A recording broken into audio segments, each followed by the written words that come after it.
Right, we are live. Hey girl, it's Lady Shan, none less. Yo, Boxology, welcome. Boxology with Shan. You know who I be, Shan LC. We have got, I'm new to StreamYard, guys, and this Donny has put me on game to the StreamYard game as well, so I massively appreciate it. And he's boxing pundit, boxing aficionado, boxing, he's everything boxing. It's EJ Boxing. Come Yeah. through. How Like, you doing? I'm How all, you doing? How you we're doing, not Lady allowed Shab? to You see right? your face, so Nah, no, I don't really do. You got YG in the back room, by the way. I don't know if you want to add him on. I If you just see him, saw somebody say, yo, what's up? that's Why YG night, isn't it? Yeah, it says that's the intro. Yes, YG come through? there you go. That's YG night. What's up, YG? Sup? He's on mute, in it. It's YG's always backwards. But anyway, Oh, there you thanks go. for having me. My fault, not because I'm in the car. Thanks for having me, lady. Oh, How you're y'all doing out there, welcome, people? YG. Yo, EJ, what's going on, bro? YG. Yo, what's going on, YG? Yeah, What's you going got on, YG? You all right? yeah. I'm on my way to my sister's salon real fast, but I jumped in with y'all. Oh, All right. that's nice of you. Thanks for coming. Yeah, Just, yeah, yeah. About to bring her some lunch. Oh, that's nice.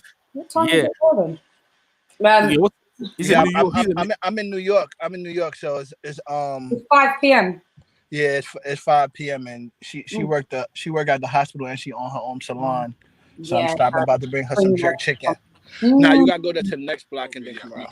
Yeah. All right, YG. All right, put yourself on mute then, YG, and yeah, there you go. All right, so yeah, like Lady Yeah. Shabby, I was really good coming over, obviously on your YouTube channel, and supporting obviously a new YouTube channel coming through, and obviously you're making big waves and that, like you do on the grime scene and the music scene. So I really appreciate you coming over and Well, thanks for yeah, having lending support. So obviously, I'm sure you got a couple of topics. Yeah, or questions you wanna yeah. Let's just talk about these couple of topics. So, obviously, we're seeing the super backlash that Daniel Dubois is having at the minute. What do you think? Because I personally don't think it's fair. I've stated my piece. I've stated it. Let's do the name drop to Dom, to Bo, Three Kings, and he agreed that everyone should just leave him alone. Really, what do you think? Is he a quitter? Is it shameful? Is it embarrassing? Is his sight not important? You know what? Yeah, it's the thing is, yeah, this boxing game is very hard, and people will grade you on how you conduct yourself. And to be fair, Daniel's a nice guy. I've met him numerous times. Been to press conferences. Yeah, I've met him numerous times at the press conferences. He's a nice guy, nice family guy with his dad, and his sister's a European champion. But the thing is, you have to be held accountable for your actions, in my opinion. And some of the stuff he said, if he won, people wouldn't care. But he said some stuff. Obviously, him and Joe Joyce, his mother, got into it in a press conference, and also his whole thing was built upon he knocked AJ out on sparring. That's the reason why people wouldn't assign him, because obviously you knock out AJ, and AJ is this world champion, global star right now. How do we know he knocked out AJ? Yeah, where he in the trials when he was trying for GB. Yeah. He sparred AJ and he got the better of AJ. He knocked him Really? out. But you see, the thing about sparring, them sort of things are supposed to be hold hush hush. You know what I mean? They're not really to put out there. So using that, I wouldn't say, actually. To be fair, let's think about it. He didn't actually say that. People spoke for him and saying that. You know what I mean? But he didn't say no, you shouldn't say that. He went along with it, and that was used to promote him. So this is why AJ is very dominant and he's the best in the world. So if he knocked the AJ, this guy's going to be the next coming. And he's only 23. So let's go back to your question. Yeah, your question about the criticism that he's receiving. Well, going into the fight, apparently he was, he could knock out. He should fight Dillian White. He should fight AJ now. He should fight Usyk and all these top guys. Yeah. Well, if that's the case, you got to get past that Joe Joyce. Joe Joyce people said it was old, it was slow, and all the things there. And that was what we saw happen on the night. So, end of the day, he ended up getting a boxing lesson, and because he got boxing lesson and gave up in a certain way, then he's gonna get criticism for it. So, is it fair? I say, in boxing it's fair, but what the thing is, it's fair for now. I think the criticism's fair. I think it's justified. But the thing about boxing, it doesn't have to stay there. It depends how he comes back. And if you look at boxing history, Roberto Duran, he quit against Sugar Ray Leonard in the second fight. Muhammad Ali against, he didn't quit though. He had his jaw broke, yeah, in the second round against Ken Norton. So it shows guts and bravery. Yeah, and exactly. he still did his interview. 15 rounds, not 12 rounds as well. 15 no, but rounds. after he did an interview though. With His jaw was like, broken. all the best, like he's still talking crud, like I'm Exactly. still. Yeah, he said I'm still pretty or something like that. Still pretty. Like he had his jaw wired back, so you know Yeah. these sort of things. Yeah, you think okay, when you look at these kind of guys, is Daniel going to be that type of guy? So it's all about character building. So yeah, you get criticism now, but it's all about how he comes back. So that was a serious eye injury. Now people in boxing had injuries like similar to that, and they've continued. So you kind of people. That's what people kind of put him up to that pedal. But he said a lot of things out there. It's a lesson to be learned. Yeah, it's a bit of karma. Yeah.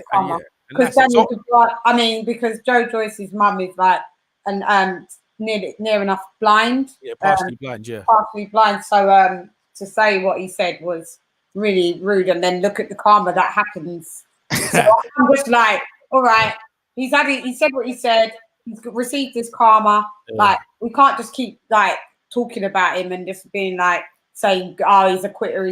Technically, yeah, he quit, but at the end of the day, is it 23 and be blind for the rest of his life or in one eye or whatever, or like take the knee and rally back again after he fixes up the orbital bone and all of that? You think it'll be fixed up though? Because Kell Brooks was never fixed. The orbital was a serious injury. I was just watching Eddie Hearn talking about it. He said the fighters that he's known that he's looked after that's happened to, it is about a year healing time. So. And it's always going to be, like you got to have a plate. Still going to be but nobody's confirmed that he actually has had that fractured, or did he confirm it yet? Or have I missed? Yeah, I think it's been confirmed that he has. Yes, yeah. Frank Warren come out and confirm, but the thing is, I think Frank say it. Yeah, I did see it, but the thing is, this is all about your boxing technique. Now you got Mike Tyson, give an example. His technique was to move his head against the bigger guys. So Daniel's technique, his defense needs to be better to protect the eye. And the same thing, you look at Kell Brook, the fight against Crawford. As soon as he got hit around that area, he was done. It never happened. He panicked. I could see it. Yeah. So Achilles heel. Yeah, but this is the thing. Like, if you're fighting now, you're fighting Daniel. That's what you're going for. So he has to work on defense. Yeah, he's got offense already. He can hit pretty hard. So he's got to work on that defense side of protecting his head, because Joe Joyce's jabs just went straight through, didn't they? He wasn't trying to move his head, he was trying to intimidate Joe Joyce. Yeah, his head was just, he didn't do he needs to duck a little peekaboo Mike Tyson vibes, mate. There you go. That's right. Yeah, I mean, but well, has he actually come out with an official statement? Who's that? Dubois. Yeah, I think he did. I saw one on Boxing Squared earlier on. Yeah. And he hasn't come out with an official statement. I think he's saying more or less to the effect that he's gonna come back bigger and better. And he understands why he's getting critique, but this is boxing, it happens. And I don't think he actually wrote it, probably he's published this, but that was his official statement anyway. Okay. Oh, bless him. Oh well. Like, hopefully Who did you pick going into the fight? I was like, it was weird. So my prediction was like it was really cut down the middle. I said, and I see everybody say this now, like the first 6 would have been made possibly Dubois if he didn't get out Joe. But if Joe's a veteran of the deep water vibes going over 6 rounds, so that would, if it went into that, it would definitely be Joe Joyce. Deep water's drowned. Ding, ding, ding. Exactly what happened, didn't it? Okay. Yeah. Spencer said that as well. Yeah, I predicted that as well. So yeah. So it was right. But YG over there is quiet because YG picked Joe Joyce, and he was telling me and YG we've been arguing for months. YG, you there? Dubai, you mean? Nah. Yeah, he picked. Sorry, yeah, you're right. He picked Dubois, right? Yeah, go ahead, YG. No, YG. I mean, I hear EJ. He's comparing a broken jaw to an orbital bone injury. Those are 2 different injuries. I'm talking about because hold on, because I'm about to remind you in the Sonny Listening fight when Ali had something in his eye, he was ready to give it up. Like, your eye and your jaw, those are 2 different things. Those are different type of injuries. So, that's why I'm saying Like I agree with Lady. Like we got to give what you call a little bit of slack because it was an eye injury. It's not the Berto Duran where he went down without even taking a punch, and he didn't even go down. He just quit. What you call it? He like his eye socket. He took that last jab, and then that was it. And then so it's like those are not two of the same situations. And we see if your eye is injured in the fight, a person is ready to give it up. Like luckily you had the nerve damage. I had the nerve was pressing. It was exposed. It was pressing on the fracture, so it was giving him sharp shooting pain. So come on, man, it's scary. It's scary for a kid. Scary for anyone. I was trying to remind EJ like the broken jaw he Ali fought on with, but when he had the stuff in his eyes, he was ready to give it up. He told him cut the gloves off. So your eye and your jaw, those are two different right. See, you're right there, YG. That's what I think. People need to cut in some slack a bit. You know, that's his karma. Has been served like a cup of hot coffee, and he's drank it. Next, do you know what I mean? Leave him alone, to be honest. But yeah, I don't know. Where else do you want to go? What else is there? Like, I'm just trying to think about what else is, because this is just taking up all of the media in boxing at the minute. Like, obviously, it's post-fight analytics, and you know, everybody wants to say their piece. What do you think about what do you think about boxers critiquing boxers that so we've had Dillian basically kind of laugh after him and kind of mock him. Do you think that's a nice thing to do, considering that Dillian got knocked out by Povetkin? It wasn't funny for him. You know what? Yeah, that's a good question. But the thing is, Dillian gives it and takes it. So yeah, he does. Dillian's whole thing was it's not really with Daniel Dubois, it's with Frank, because Frank's the one pushing the agenda. So when he Frank laughed at him, didn't he? Yeah, call him fish eyes and call him fish eyes and my man. So you know, Xavier would have been good for that because Xavier Miller, we're getting him, boy. We're getting him another time. We'll try for another time and get Xavier definitely. He was in the background. Listen, he was in the background there listening because I could hear him laughing. We was talking about it. But what I'm saying is that Dillian is provocative, and you know, end of the day, Dillian's there trying to say, well, look, these guys are saying they could fight me and this, that, other. But what Dillian was trying to say, he would never quit. Never. I would never quit. So that was really his statement that that would never be me, bro. Yeah, but people say that, man. Like, people say that until it's true, though. Dillian's proven he would never quit, though. Dillian rather get knocked out than give up. He would give up, And you know what? It was 2 more rounds, but 2 more rounds, 6 minutes is an eternity when you're in pain. I'm about to say, and Dubois could probably say that too. Like, you know, if that was you, he probably would have knocked you out with the uppercut, because you would have, instead of you getting hit by the jab, you would have dipped your head down like you normally do, and then here goes the favorite uppercut that gets you. So he need to chill, but I get it, because that's what he was doing with Andy Ruiz after Andy Ruiz lost. He was going back and forth with him. So that is what Dillian does. That's what he does, yeah. He likes the what you call it. Like, that's the old saying sometimes, like, you got to make fun of other people to make yourself feel better about yourself.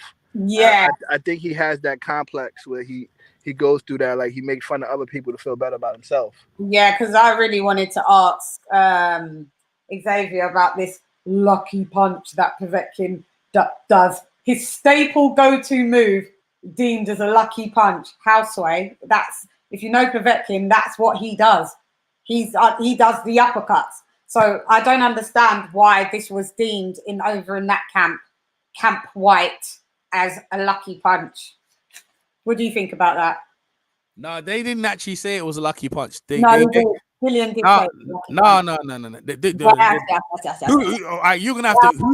You're gonna have to specify who said he was lucky punch. Dillian said it was a lucky punch. Is that what Dillian said? Well, the trainer didn't say that. He said it was a punch that they worked on defending. Dillian said well, forget the trainer. We're just talking about that Dillian, the fighter. It was a lucky punch. Dillian said that it's a fight he's been training on, but he caught him in it. He caught him. That's what I heard after the fight. He said there was a fight that he got caught in it. Fight, we've been working on that move. We know he throws that punch, but he caught me. And he caught me with a lucky, and I quote, he caught me with a lucky punch. Well, you know what the thing? Let's look at it now, right? So when he threw that punch, did he meant to throw the punch, but in a way, Dillian made a mistake though. Dillian, what the guy did, he knew that Dillian had him up. Body shots, isn't it? Well, not at that time when he got him. At that time, it was the start of the round. They came out of the round. They touched gloves, and he pursued Dylan. He made Dylan through a right, and he rolled underneath and came underneath. Now, the reason why he did that because the corner at the time told him he's still dangerous. Be cautious. So Dylan, rather than Dylan jump on him at the start of the round, because remember he knocked him down twice in that round, and Povetkin looked like he was ready to go. So Dylan, all Dylan needs to hear in the corner. This is what we are. All Dylan needs in the corner is like, listen, pump that jab out there, send the right hand, and done. He's done, right? But Dylan came out. They said, look, be cautious. So Dylan pumped the jab. He backed up, and then he threw this straight right, and the man rolled underneath. But yeah, it wasn't a lucky punch. He trained for that. But at the same time, it was lucky in a way that the way he finished the fight. That's what I think he meant. In the way he finished the fight. Did that punch mean, when he threw that punch, let's answer the question, did he mean to finish off the fight? Because Povetkin was loading up with another punch after that. He was trying to load up with he tried the uppercut a few times in that. But when he threw that uppercut, he landed it, but he was trying to throw another combination after. So I don't think Povetkin, when he threw that punch, thought that Dylan would be knocked out by it. Yeah, that I don't think so either. You see YG, you think it was a lucky punch? Of course not. Right here. Of course not. He meant to knock him out. Okay. So he meant to knock at that specific moment. Even though he was actually trying, he was trying that shot a few times previously in the fight, and it didn't connect. So do you think that time he thought this is going to connect and this is going to knock him out? I think that he knew he was obviously loading up the shot. But I don't think like what because think about this. A guy knocks you down 2 times, right? If you go and you come out in the next round, you thinking to yourself, I got to get him out of here. Otherwise, he's getting me out of here. Yeah, I got to get him out of here. Ain't no time to play around with him. Yeah. So he went in there, he landed that uppercut. True. So you can see it for both sides, isn't it, though, EJ? Like maybe he meant to knock him out. Maybe he meant to do the punch, but didn't think it was going to connect and knock him out. We won't ever know. That's what I'm saying. And so, in when he landed, I mean, let's look at AJ's point. When AJ got knocked out, AJ said it was a punch from the gods. You know what I mean? But really, it was you making the mistake of thinking that guy was ready to be taken out.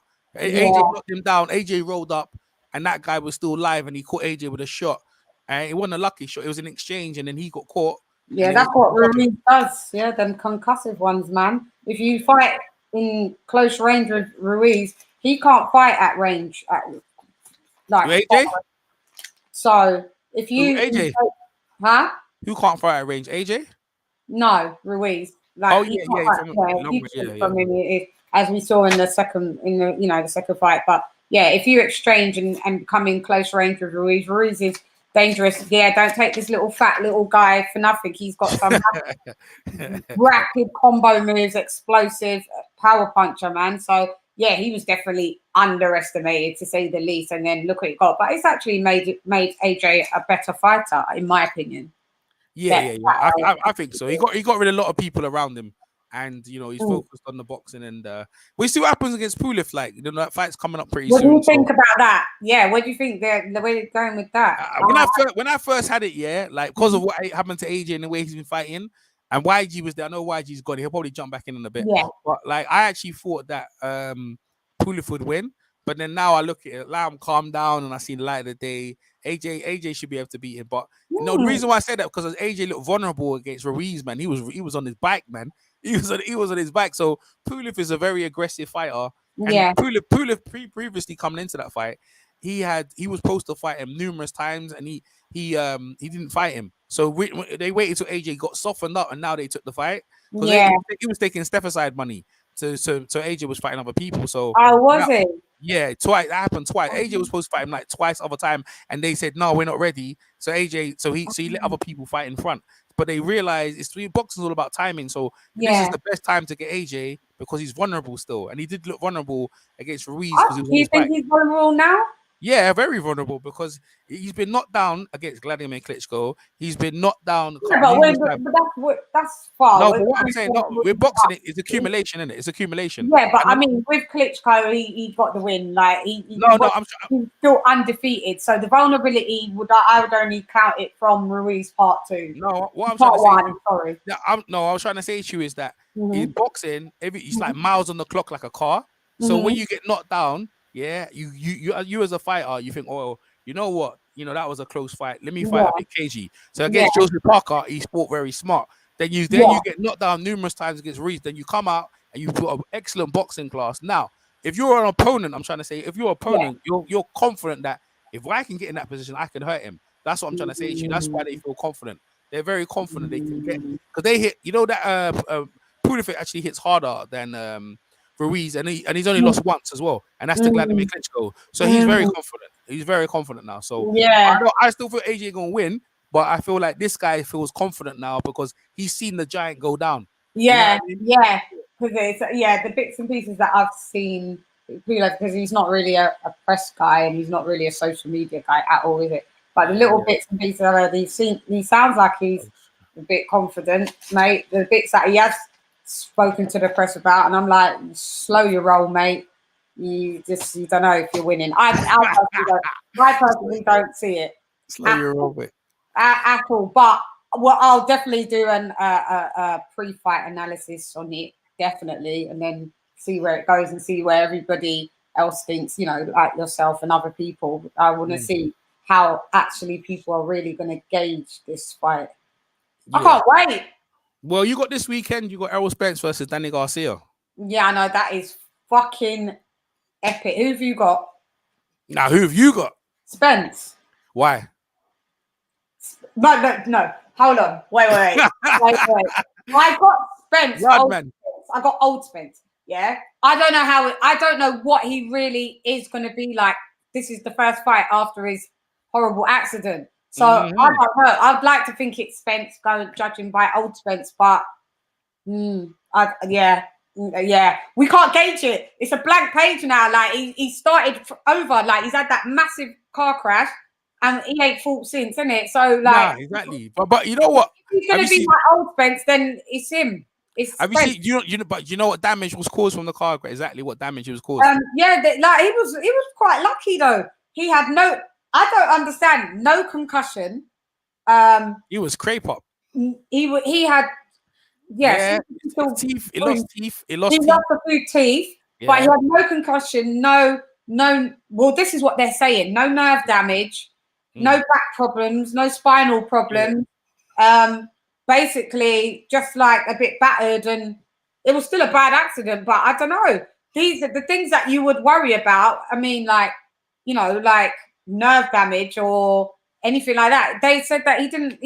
I don't know how your car flips that amount of times and you're not concussed. How? Yeah. Well, he got flipped. When it flipped, before it flipped, he flew out.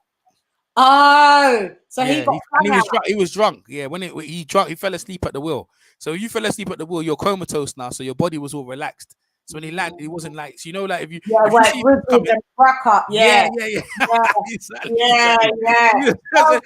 and he landed on his, this was a so when he landed on his face, but the car turned while the car was flipping over, he got flung out. So now going into that, now I've been watching the media workout. Have you watched the media workouts? Him hitting the bag and stuff like that. Okay, so it's on PVC, like, so you got the media workout, both of them hitting the bags. Now he looked tremendous, like he's on shape. I might have actually. Yeah, he looks wicked, like his body looks. I've seen what he looks like. Yeah, he looks good, and he's got he got his new teeth. His skin, he's got his skin back. The yard man's got his skin back. He's back on it, like. But you see, like you said, you're talking about what we're talking about is the punch resistance. This is what we don't know. But this is the thing, right? Plus ring rust. Yeah, he might get one. Danny might hit him. His brain might just switch off. But you see that. But the thing is, listen to this though. That could happen in boxing anyway. So this goes back to my whole thing again: technique and defense. So your defense needs to be nice, so you don't get hit. So if you got good blocks, and good parrying, then that punch doesn't happen. If you look at Mayweather, and this is what Mayweather says, that the longer in boxing you want to survive is your defense needs to be good. And Spence has pretty good defense. He's got the arm reach against Danny Garcia. Danny's slower, and I see Danny get crepe up against Lamar Peterson. His face looked terrible, but this is the right opponent for him to come back against. He's a world-class opponent, but he's lost a couple of fights, but he's very slow. So I got Errol Spence win by points. Yeah, he's a power. I got him on points. But at the same time, Danny, everyone's talking about Danny's power, but Danny's power is really Errol Spence's power is exactly. Well, Brooks fucking have an orbital. He's orbital, so. But he's a power puncher. Yeah. No, but he's power. Yeah, but it's true. But I think Spencer's power is good at 147. But Danny's power, most of his knockouts are at 140. And since that 147, he hasn't knocked no one out. So I think he's the right opponent. So I got Spence on points. So he's lost power as he's gone up. Yeah, that's what normally happens in boxing. But Manny Pacquiao is the exception, eh? That's what people say. He was on juice, but yeah. So what do you think then? So you think you're not too sure about Spence or not too sure? Not too sure. If, like I said, if it's old Spence, then if it's him, I'm rooting for him. To be honest, I am rooting for him. It would be a nice comeback story, in it, that he did all of this, mash up himself, and come back in and mash up. Danny Garcia. Danny Garcia is gonna feel like a fucking idiot though if he loses against a geezer that mashed up himself like that and came and just mashed him up. Like, Danny Garcia, you're gonna have to speak to your teammate if that happens. He's still the unified champion, though. He's still the WBC and WBH and IBF champion. So he's Errol Spence is still the guy in it. So he's still the guy to be beat, even though he mashed up. But he beat John Porter, before the fight, and he just went out partying, But I guess I listened to him in Texas, you know what I mean? Maybe we should have a chauffeur or someone to drive him around. Yeah, man, enough drivers. You lot make money. What? I'm normal. Stop it. Yeah. We don't want to be talking about use lots of car crashes and shit. There shouldn't be, like, you should have drivers. It should be a given. And those types of things, like, they should be in, like, contracts. Like, I know it sounds mad. Like, I was saying to Tunde, like, even, like, what should be in contracts, like, post fight scans, MRIs and stuff for the boxers after they fought, because, you know that, what is it, fugitive. Yeah. I know you're talking. That's happening a lot, like the punch drunk business. So it'd be nice to be able to put that into the infrastructure of boxing, that that promoters are responsible for getting the fighters brain scans. I don't understand why they only have one. Like, it's just an annual thing. Yeah. Well, I don't. Yeah. I know. It's just how boxing is. But I think what's trending right now is Nate Robinson getting knocked out by Jake Paul. Thanks for bringing that up. Yeah. Huh? That's the most. I went on Twitter, and I see this. They got this thing called the Nate Robinson.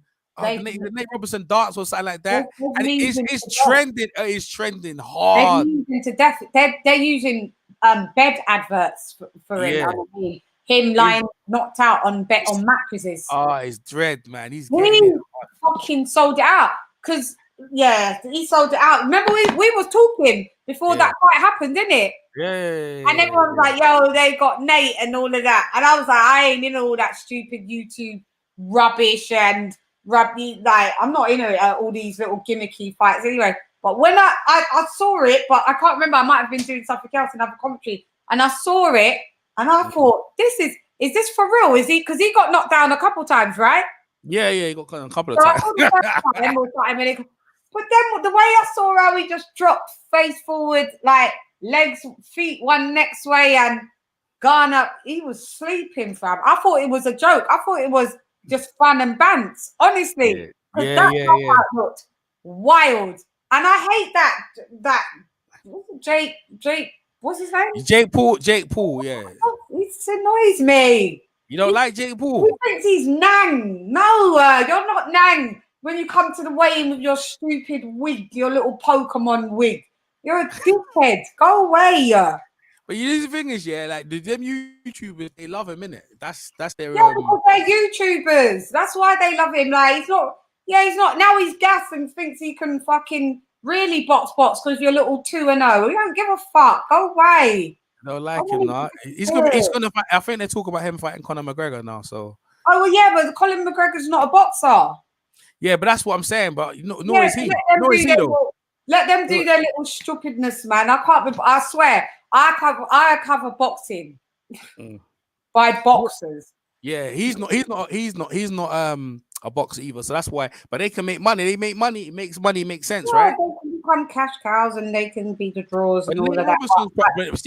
See, with Nate's probably popular though, because like I watch basketball in the NBA, and Nate's a big Yeah, star. tell me about him, because I don't know anything about him. Yeah, like Nate's a big star. Like, you know that you got Michael Jordan, all them celebrities. Nate's won the slam dunk. You know, Michael Jordan's won the slam dunk because Nate's won it like 3 times.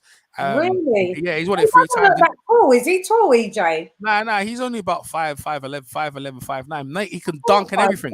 But Yeah. but for a basketball player, he's small. But Nate's very fit. I actually thought he was gonna win the fight. Now what makes it funny because Nate is a known person in the sporting world. He played in college, he played for Washington. He could play football. He was recruited for football and basketball. That's how he's much of an athlete. He's athletic. But when it came to this boxing, he's 37 years of age, and I don't know, he was quite big and stuff like that. Maybe he need the money, I don't know. But the way he got dealt with, but see, you can play at football, you can play at basketball, you can't play at boxing. Boxing's the next thing. Yeah. You've got to be on super point for that. And you've got your nutrition has to be on super. Not saying that your nutrition doesn't have to be on point for the other sports, but I mean, with American football, your nutrition is totally different from a boxer's nutrition and nutritious value and all of that. And you've got to train like a boxer. You just don't just come in and go, well, I'm an athlete and I would like to be an athlete across the board. And then, that geezer will knock you out. Jake Paul's not a small guy.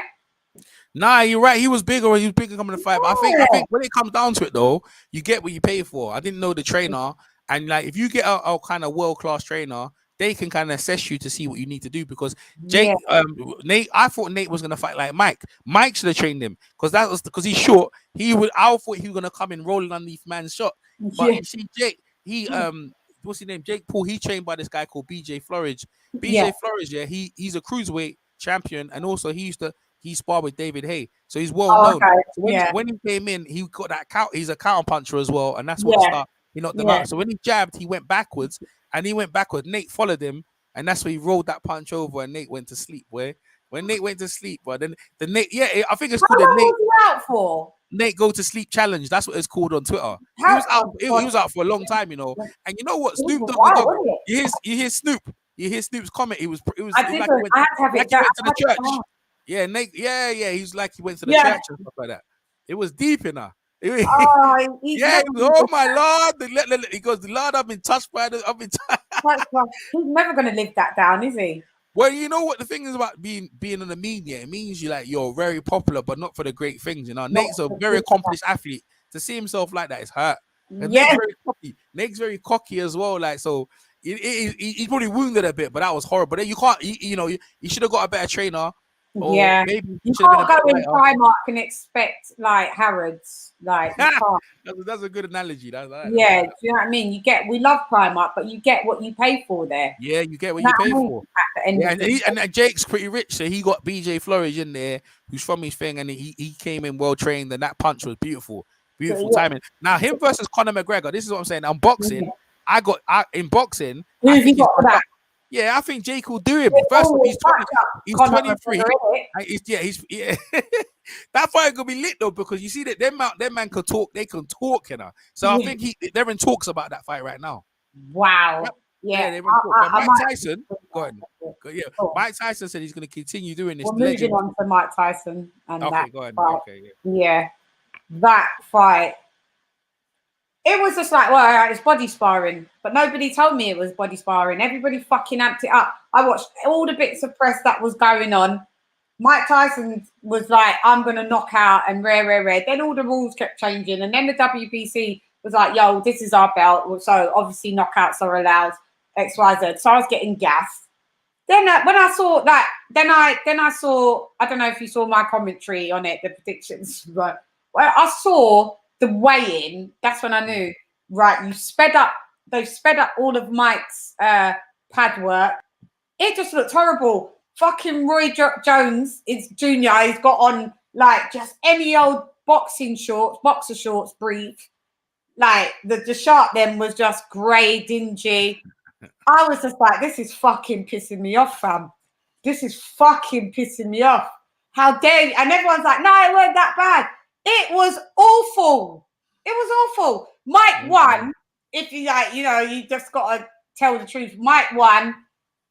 Jones, he's got bad knees. He's got bad knees, innit? So you could see, like, they had no business doing that. And I don't know why they're still talking about. So now all of these legends want to come out. So Lennox Clown Lewis is coming back. Yeah, no. Why are you calling? Hold up. Why you calling him a clown? Why you You calling him a know clown? what? Lennox, man, like I grew up watching you and all of that, yeah. But your attitude shit, fam. Why Your you say that? Shit. His attitude shit. His attitude was shit, even towards Anthony Joshua. Yeah, but One minute he was on side, and the next minute, like he's really backstabbery and very uppity of himself. Like let's just tell the truth and have it right. Lennox Lewis has never had the likability factor. Never. He's always had that kind of he wants to be like the popularity of Mike Tyson tenfold. It's never going to happen. He hasn't got the likability factor. He's a great boxer. Great boxer. Don't ever get that twisted. Fucking great boxer. But the likability factor, it's not there. And then what he did with Anthony Joshua when he was like 1 minute and then he was just pack it in. Let's see how he fights. He wants to come and fight now, but who does he want to fight? Riddick down Bow. Well, you want to fight Riddick Bow? Riddick, that is like bullying. Why don't you fight Shannon? Why don't you fight him? Why don't you fight? He beat Shannon already. Yeah, but Shannon wants to come back again, so it doesn't matter if he beat him. Shannon don't want to see Lennox Lewis, mate. To take that for free. I'd rather watch that. I'm not watching Lennox Lewis beat up over a beast. When let's talk about the Mike Tyson thing. Sources say that Mike Tyson pay-per-view did over 1 million buys. Yeah, could tabulate to 1.2 as high as 1.5 million. So he done well. So what I'm saying is that you may not want to see it, but that's the fight that people want to see back in the night. We want to see it again, though. No. I'm talking about Riddick. I'm talking about the Riddick Bowe and Lennox Lewis. People want to see that. People want to see that. They want to see that. Because that's the fight most boxing fans want to see back in the 90s. When Lennox Lewis was in the 90s. But it's the same thing with Roy Jones. That's the fight I'm saying. That fight was in the night. That fight was projected in the 90s as well. Roy Jones was supposed to fight him in the 90s as well. I just think we should just remember them how they was. They're taking their whole. People, there's obviously demand because it's like I just pointed out. People want to see. There might be a Legends League or something like that. That's what's going on. It's a Legends League. So what I'm saying is that people actually demand. There's actually a demand for the legends. And if you look at the way they displayed, they had Snoop Doggy Dogg. They had all these stars on there, like they all the stars. The way the presentation was. Yeah, you would have been good on that thing as well. That presentation was lit, man. You know what I'm saying? Coming through, innit? Coming through the rank. Bang it. You do your Wilder song, innit? So that would be good, bro. You don't want the drama. When Tyson rose up the llama. Yeah. We could fix up Wilder. Wilder, fix up yourself, yeah? Yeah. Up, fam. No, but this is what I'm saying. So it's a supply and demand. So Mike could put them guys would love to. Are you excited to see more Mike Tyson fighting? Listen, Mike's don't listen. No, because right now in boxing, let's talk about who's the number one selling guy right now in boxing, in your opinion. Selling like cash cow wise. Yeah, cash cow wise. Who's your number one selling in your opinion? Well, it would be Anthony Joshua. Okay, most people will say Canelo, but I'll go with Anthony Joshua, right? He's one of the most exciting fighters on the planet, yeah? Now, Anthony Joshua has got two guys that we wanted to fight. First, Deontay Wilder, right? Fixed up Deontay Wilder, and then and the Gypsy King Tyson Fury. The Gypsy King Tyson Fury. Now, them fights gonna gross big money. But on the understand that people still like Mike. There's people are still infatuated with Mike. You know what I mean? When you see them clips of Mike knocking out, and when you saw what he did with Roy Jones, right? People's like, you know what? He's still all right, you know. I know you was looking at him like, he wasn't, guys. No, let's tell the fucking truth. I'm telling the truth. Mike Tyson, you're nang, like all day long. You will bang up a few good things. So why did it sell so well then? So you tell me why it done so well then. It wasn't. I don't know what people was looking at. All right, so why at the same time that I was? They were looking at like through bear goggles, like through rose tinted glasses. No, it wasn't great. I didn't say that. Why did people buy it though? He was gapped out by round one. No, but why did people buy it? Why did people buy it though? That's what I'm trying to say. Because we were hoping. Hoping what? We was hoping that we would see like, it's going to be an older version of Mike, but we were still dumb enough to let nostalgia beat us and think that we was going to see fucking Iron Mike. Now we've got Mike. We didn't get iron. Maybe we got copper Mike. Mike carried him the whole fight. Mike. Yeah, I know, because beat him up. Just because he carried him the whole fight doesn't make it that he looked immaculate, that he looked great. He didn't look great. I know, man. But you know, the thing is, great. But what I'm trying to say to you is that people want to see Mike and other opponents against Mike. That's what the demand is. How many times? What? What body sparring? I'll watch it. Are you gonna watch it? I'm gonna have to watch it because I have to cover it. But other than that, like, it's annoying. I'm annoyed by it because not me, man. Not me. I'm on it, man. I enjoyed it. Like, how the mighty has fallen. Like, I don't see that. I just wanted to remember, Mike, how it was. One legendary Little Legends exhibition fight. Cool. Say no more. But allow it. Like, let's go in. Let's open a Mike Tyson Academy and let's do some next stuff within boxing. Like, sometimes you just have to let it go, fam. You've got to. I don't business. Don't let other people's nostalgia run your life. And then when you get thumped now and then you have a fucking fit and fucking die, what are we going to say? Oh, he went out on his shield. That's boxing. That's boxing for you. Nah, we don't. No. He's one of the boxing's always been like that. Boxing's always, but a fighter. When do you tell a fighter not to be a fighter? Just don't be a fighter. That's when. They don't know how to be. When you're 54 and been sniffing cocaine for the last 20 years. He looked all right for someone like that. That's why he looked good. He looked all right like that. He was doing all that stuff. He looked good. Yeah, but he gassed out round one. Like, he did Mike Tyson. 2-2 taps, right? And then it was there was a screenshot that I'm gonna have to put it in maybe some commentary, like of a still shot of what they looked like after the fight, and it's fucking pitiful. It was awful. They looked raised and ashen. I'm telling the truth. Nobody else wants to tell the truth. I don't business. I'm telling the truth. I love Mike Tyson, but that to me was fucking awful, and I'm not changing my mind. Roe Jones Jr. Like, yeah, I like the showboating. I saw that element. I saw, you see that snippets of what they was. That was what I saw, snippets, and it was like, and it was sad though, because the snippets were just snippets.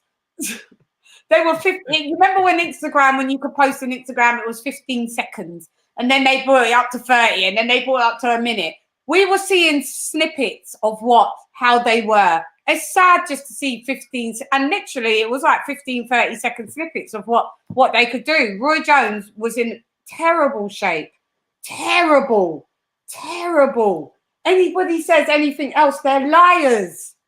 You lot are lying if you're going to say that they was in great shape. They're in good shape for non-fighters of men their age. Yes, but they're not in fighting shape, my G.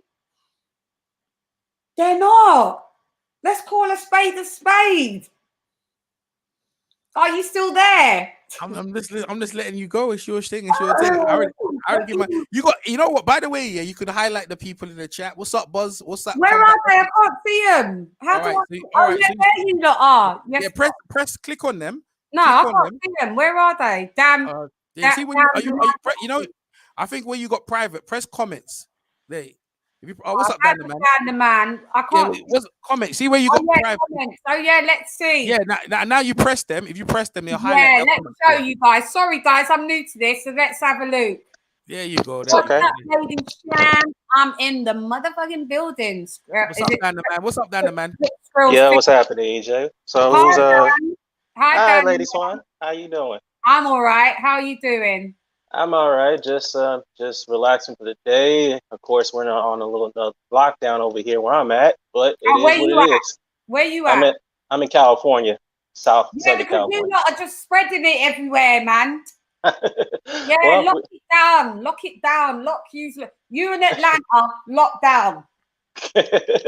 Well, I mean, look, this is the second time we have to go through it, but we'll be fine. We just got to get things under control. That's all it is. But yeah, I'm hearing the discussion. I saw a report that Mike Tyson and Jones did they're peaking between 1.2 to 1.5 million pay-per-view buys. Tell the truth. It was awful. It wasn't of their former selves. Well, liars. Well, to be first, this is exhibition bout, so we couldn't expect anything more than that. That's number one. Number two, if you look at the presentation of the card, and if you look at the other fights on the other card, they were very good. They're far exceeded my expectations. I didn't expect that undercard to be good the way it was. That undercard was rubbish. All right, have you seen Jermaine Ortiz? Did you see who he fought? I saw the weigh-in of all of these cats. So you didn't see the other fights? Did you see Bado Jack beat up on McCarran? No. I thought it was. I just so you didn't see the undercard, but you said it was trash. No, because I saw who the undercard was, and I did. Okay. I just thought, nah, I'm just not really interested in this. To be fair. Okay. Well, better undercard. You got Big Mike Tyson, Roy Jones Jr. I mean, it could have been a better undercard.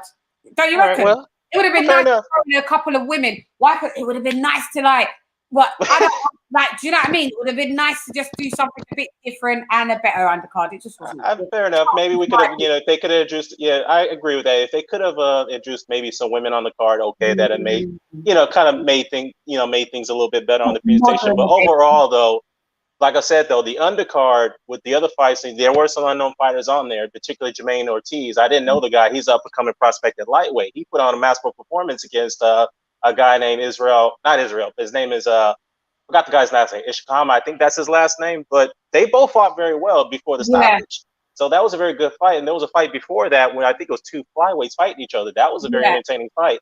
Yeah. So, and then after that, you have Bado Jack going up against McCarran, and that was a beating that he put on the guy who's a prospect who had no business being in there with Jack. Now, other than the Nate Robinson knockout, I get that people are making memes about it. But now let's go into the Tyson. Yeah. Excuse me for a second. Okay, we've got a few people saying a few things here, so let's. That's what I was saying though. Mike Tyson and the Roy Jones card. Like I said though, it's an exhibition bout. We're not going to expect anything. Look, if it will knocked out happen, okay, fine, but that would be unusual for exhibition bout to have a knockout occur. I mean, because this ain't Rocky bout. This ain't Rocky 4. We had Ivan Drago kill Apollo Creed in an exhibition bout. But other than that, but look, let me just say this: as far as condition is concerned, the only guy who I thought was going to tire out more so than the other was Roy Jones Jr. I thought it may be Tyson. Maybe. Yeah, I thought it was going to be Tyson, and Tyson looked better than I ever. I'm not saying we all look. I know he's not the Tyson of the old. I get that, but what EJ was pointing out to is that the Tyson that we saw that night was pretty much a resemblance of the Tyson we saw back in the 80s, the peekaboo style, the head movement, the reflexes. It seems like he got that all back all of a sudden. Now, I'm not saying he could compete with today's heavyweights. Snippets. He was gassed out and tired by the first round. Really? I thought you mean Roy Jones Jr. He was gassed out. Tired. Mike would start the vibes. Like, I'd see Mike start and I'm like, yep, yeah, here you go. I don't know about that because Mike Tyson. Fair enough. That's how it felt for me. Yeah. Well, to me. Through. Yeah, fair enough. But to me, it seemed like Mike Tyson was the one who was more energetic and ready to go after the fight finished. In my opinion, he definitely won. But what I'm saying is, when you have to pick the best out of a bad one, it was bad, mate. It was bad. But let me just say this though. Let me say, ladies and gentlemen, let me say this. I think the reason why people were excited about this is because this is two legends going head to head. This is something we were hoping we could have seen 17 years ago, but it didn't happen. But to say, like I said, people were excited given the fact that we saw a guy who's been out of the ring for 15 years. He's coming in good shape. Even for an old guy, he came in good shape. We're starting to see some of the resemblance, the nostalgia of what he used to be back in the 80s when he was running through everybody, knocking everybody out. And we saw his technique come back into form. And that's something we didn't expect. We saw a guy, we thought we were going to see a guy who was going to be stiff. No, he was going to be. I'm sorry. I did expect to see greatness. I did expect. Yeah, exactly. What we expected, what most of us didn't. Well, we expected to see a guy who was like, okay, he's not going to have his reflexes. He's going to be punching, yes, this, that, and the third. But we thought he was going to show some stiffness. We thought he was going to show a little bit of uncoordination. But to my surprise, again, we thought he was going to tire out. We thought Jones was going to be the one who's going to carry the fight. But it turns out it was the other way around. So, body sparring. I liked a bit of the showboating, like I said, from Jones. Like, really, it wasn't a tie, it wasn't a draw. They should stop with all of that. Really, Mike did win that. Like, he did win it. I'm just saying it was just won in like the fashion that I just don't. I was just so disappointed. I was disappointed from weighing. I was like, well, what did you do? Well, Lady Chan, let me ask you this: did you expect the knockout to happen, or what did you expect? Yes, I did. Okay. Yeah, I did. I expect some kind, not like a sleeping knockout, but like some form of stoppage. Yeah, I did. Like getting Roy Jones against the ropes and Barra. But in a parallel universe, and actually no, in a way, because if I'm thinking of how Roy Jones Jr. was, he like you're not really going to get him against the rope because he's the most athletic one. So I expected him to do a lot of dancing around Tyson, and Tyson having to run him down, but would get him at some point and fuck him up. And it didn't happen. Yeah, it didn't happen because Roy can tell you himself that after the fight, you saw, EJ can tell you this. We saw in the post-fight interview, Roy was holding his hand or he was holding his body or some of his ribs. He was hurt because he took too many body shots. And even though they were wearing, bigger ounce gloves, 12-ounce gloves, I believe, he still felt that. Were they not wearing 10? No, they were wearing 12-ounce gloves. But Roy was still feeling those shots. He was hurt from that. He admit that. He's like, man, he's like, he was hurt. He was hurt from that. So their game plan was like basically like to do a couple punches and then to clinch. Right. Well, that's the whole point. And Roy was clinching the entire night because this is what you got to do with Mike. You can't let him get off. That's what you have to do. You can't give him an opportunity to create punches, especially in close quarters, because that's where Mike Tyson is deadly. You can't give him that opportunity. And Roy tried to negate that, but while he tried to negate that, he's the one who ended up being tired and more under conditioned to go the distance. Even though he did, but Mike Tyson was the one who carried the fight. Looked like he could go more. He looked like he could do a bit more. Yeah, he could do exactly. He could do more. He was more fit. He was more conditioned. And like I said, though, after the end of the fight, Mike looked like he wanted to continue. He wanted to keep it going. He said himself, like, you know what? I bet you he woke up feeling like trash the next day. You know that? You know, like when you go to the gym and you work out and then the next day you're like hurting. Imagine that when you're 54, though. Oh, yeah. That Roy was 51. Yeah, Roy is hurting now. We know he's hurting. He's hurting right now. Well, hasn't he, Roy? Yeah. But you know what, though? He did say that, Mike did say, though, is like, look, man, if this was a 3-minute round fight, then look, he's just got to get used to the 2 minutes. He's got to get used to it. That's the thing. But listen, when they was complaining, Roy Jones was complaining in press. Oh, what are they giving us 2 minutes for? They're giving us like we're women. We not women. like, bruv, you just about to do the 2 minutes. We gonna knock him out whether it's 5 minutes, whether it's 2 minutes, whether it's 3 minutes. Like I was like, see, I fell into the gas. I thought I was expecting more. Like, they lied. They lied. Yeah. Well, look, like I said, though, this is exhibition bout. It's a very rare chance that you'll see knockouts happen. But I will say this though, we did expect that maybe some of the rules were going to be bent because we did see some of that a little bit because these are two guys who are fighters. They don't want to be bent to rules that because of their age. We get that. But at the end of the day, I'm sorry. Mike was allowed to smoke weed still. Yeah, that's Mike. Mike is Mike. Who's gonna stop? Other than that, though, I would say this though, from an exhibition bout perspective, this was a very good exhibition fight. Yeah, because the rules were waived. Yeah. Yeah. You do realize the only reason why some of the rules were waived because the WBC bout was involved. Right. That's true. I mean, they sanctioned the fight because they wanted to make money from it, and they knew they got their money. Yeah. And a Black Lives Matter belt. Yeah. I'm like, come on, man. Seriously, you gonna name that belt the BLM belt? Come on, man. Belt. I'm offended, to be fair. I was offended. Yeah, I'm offended by that too. I agree with you on that one. But speaking of Mike Tyson, now I know EJ could attest to it, or maybe you guys may have heard. Holyfield wants the third fight. And I think Evander Holyfield's close to 60 years old. He don't need to be getting back in the ring. He needs to just stop it. No way, not no how. Stay away. Yeah. What do you think this is a good league to have, like a Legends League? Yeah, I think it should. I think this is the way to go. Get some matchups and just bring back the nostalgia. Get matchups that never been made before that we would have liked to see. Pretty much, it's a league that's been put in place by Tyson and his investors. In the league, if you're saying that, who did you just say that is just Riddick Bowe, Lennox Lewis, Dan. Riddick Bowe, Lennox Lewis. Man, Riddick Bowe can barely walk, bro. No, what I'm saying, no, if he gets himself in shape, that's the whole thing about the league. Okay, yeah. So would you just said Evander Holyfield's mad old. So where would the age cap then with this legend thing? I would cap it at the age of maybe 56. Because Vander's over that already. He's 58 years old. He's about to be 59 next year. So, I mean, he's still in good shape. Don't get me wrong. But, you know. Yeah. But, I mean, look, that's up to them to decide. That's just my opinion. But, you know, and plus, he's lost a lot of weight, too. He's no longer 200-plus pounds anymore. He's like going back to his natural size that he was before, 175 or 180 pounds. Yeah. That's true.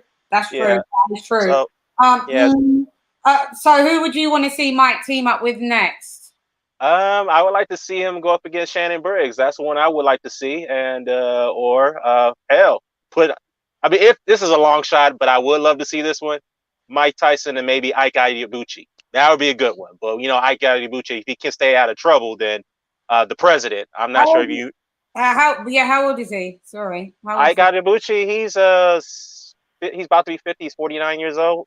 Okay, and then that would be also who would De La Hoya would be able to come in. Is there? I don't mind seeing like the 40s come back. So like we could see David Haye come back. We could see Oscar De La Hoya to come back. We could see Triple G to be in the run-ins and stuff. Like I don't mind seeing that type of vibe, but I don't want to see like 50-odd-year-olds that are mad overweight and like they've just had to quickly try and dehydrate. It's not conducive to their health. It's really not. I agree with that. But to be fair to Mike and Roy, look, Roy was obviously not in the best shape, because you have to understand when you get older, your body changes, and it's very hard to get back the condition that you was in your prime years. So, physique wise, and to be fair to them too, Mike Tyson and Roy Jones, well, particularly Mike Tyson, he actually got back to the shape that he used to be to some extent when he was decent, in the shape that he used to be when he was a wrecking ball in the 80s. Because the Mike Tyson who was weighing between 210 to 215 in fights, he was a monster. But anything over that, he was out of shape. He was just unmotivated. And he was just there to fight to collect the check. That's all he was there for. Like I said, I wouldn't mind seeing certain people come back in, but we're not going to do Riddick Bowe. We're not going to do Evander Holyfield. We're not going to do. Who else are we not going to do? We're not going to do. Who else are we not going to do? Who's Lennox Lewis came out and said he wants Riddick Bowe. About that, Well, he said he wants Riddick Bowe. I know EJ wants to see that fight. But like I said, though, Riddick Bowe's no condition to fight, man. Look at him. Seriously. He's no condition to be in that condition. Why are you lying for? He ain't lying. Why are you lying for? Nah, he's lying. Why are you lying for? BWTV Sports in the chat. What's up, Ingram, in the chat? So come over, support. He in the chat, he's been calling for allegedly for a while. And he said he wants to see Mike Tyson versus James Toney. What do you guys think about that fight? How can you see it? What chat? It's there the comments. Just go to your comments. It's on So there's Tyson v Toney. Yeah, James Toney. Yeah. Okay. Yeah. Okay, your thoughts? Because I have none. No. James Toney, he's another one. Can't barely speak. And I like James Toney. I met him a couple of times. He's a cool kid. I think he beats Mike. He beats Mike though. He's still gonna beat Mike though. He'll probably beat Mike though. I don't know about that. See, that's the thing, yeah. You see the old timers, yeah. It's probably like you're right. It's probably like an old nostalgia thing, but people still talk about because he beat James Toney beat Evander Holyfield, and like he only fought a couple of years ago. So, but he's still small. Mike hits like a ton of bricks though, real for real, man. So I don't mind seeing it. So this is the numbers don't lie.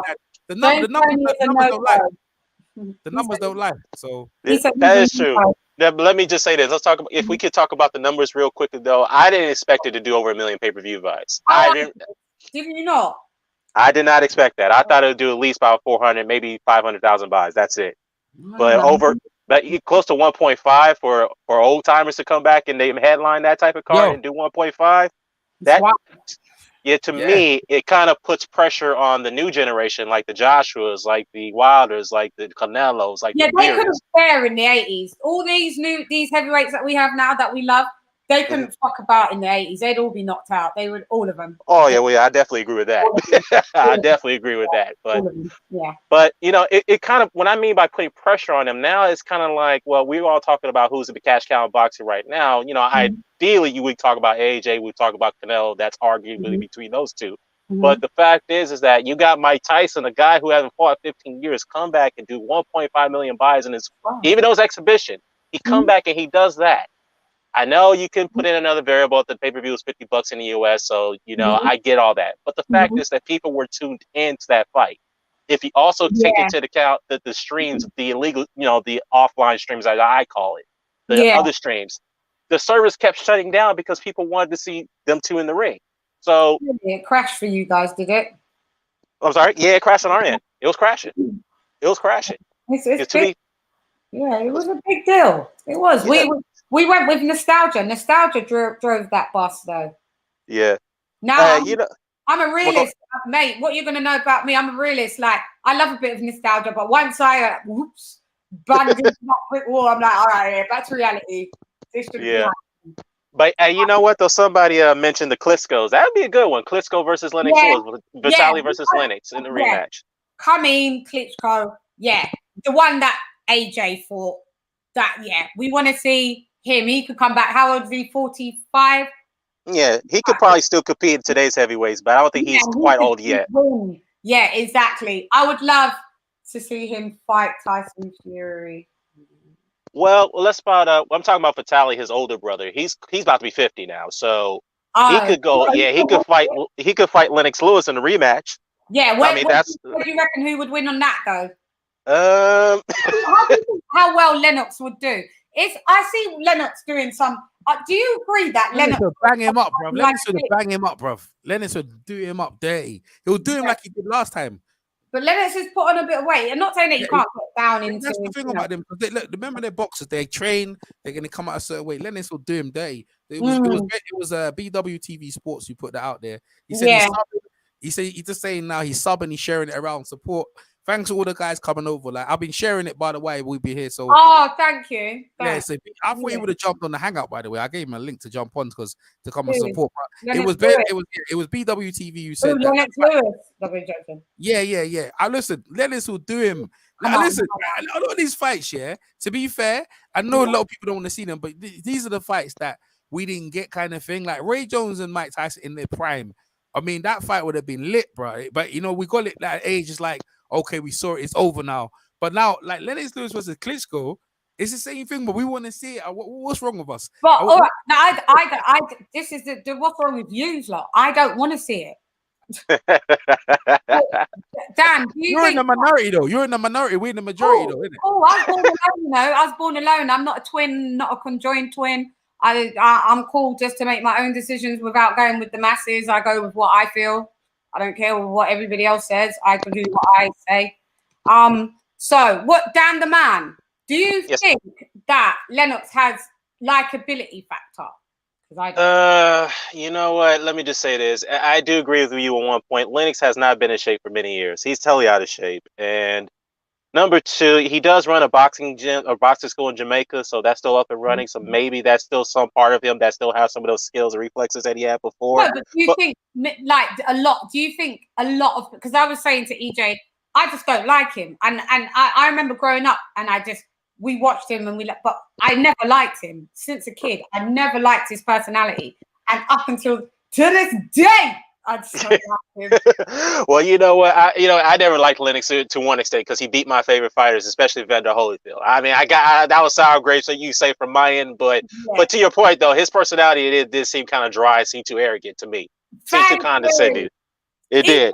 EJ, what do you think?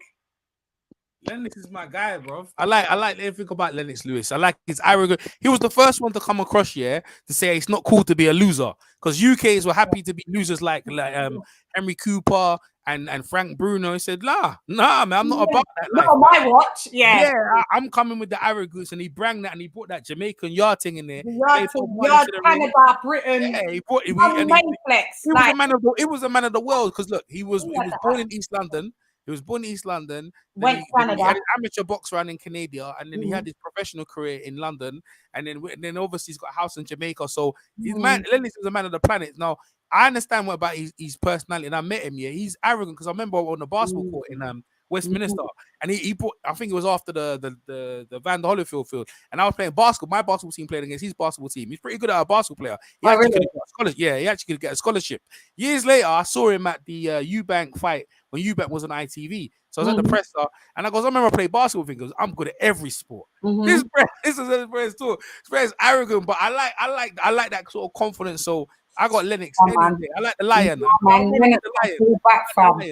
Lennox can super full back, fam. Full back. What are you saying? Mike said that Roy was the only person that would fight him, but Cannon Briggs says otherwise.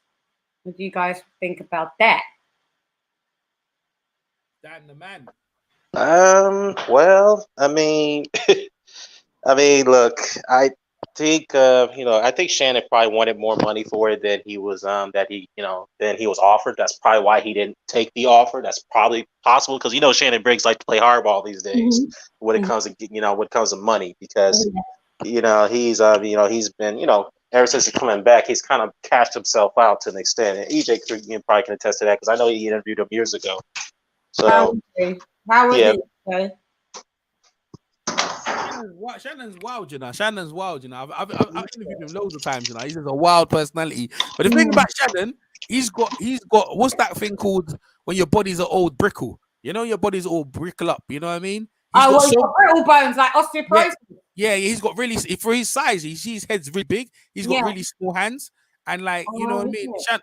But Shannon can talk, but he went through a lot of ordeal. But the Let's Go champ, that's really catchy. But Shannon Briggs in the ring, like he ain't doing nothing, bro. I'm not gonna lie, he'll be standing there looking at you. Yo, it'll just talking. It'll be entertaining. That's what it would be, though. You think so? Versus who? I wanted to see him versus Tyson.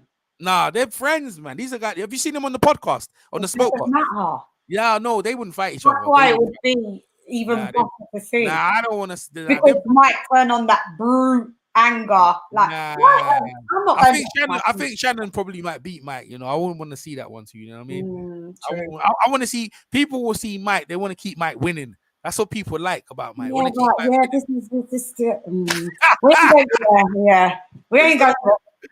back to Mike. The Mike. These funny thing is right. See these conversations about that. These bring in the most boxing pundits, right? And you think why? Jake Paul, Nate Robinson, Mike Tyson, Roy Jones versus the legends, right?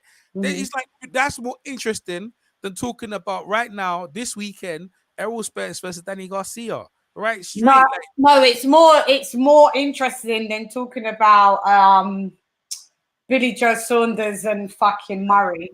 Murray, what did you think about that fight? It's a good fight. I'm not interested. So I don't like Billy Joe Saunders. I don't like Billy Joe Saunders. So I don't like him either. What did you think about him punching the bag, saying that was his woman? You remember that? About this whole domestic violence shit. Yeah. What did you take? What was your take on that? That's a bit of a loser, isn't he? So I just don't really care. And he refused to do that much press. Just before I came on with you guys, it managed to come on my TV. I'm anti him. He's so arrogant. Oh, what have you been doing? To train for this fight and throughout the lockdown. I've just been like having lots of sex, man. The sex is just doing it. Yeah, I go out in the woods and do it outdoors and just dogging. Like with a mad serious face, he thinks he's so nang. He's just an idiot.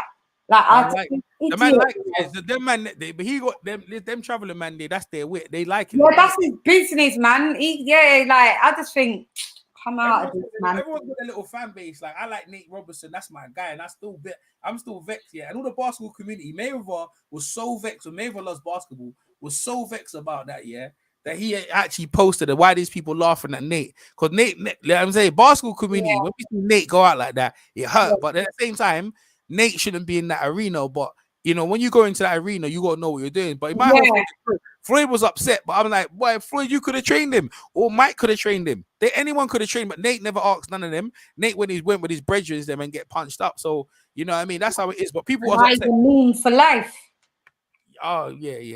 Get me, man's a meme for life. Yeah, no, I'm interested in the Spence and Garcia fight, to be honest. But I just look, I put on my Boxology channel, Instagram page at Boxology with Shan.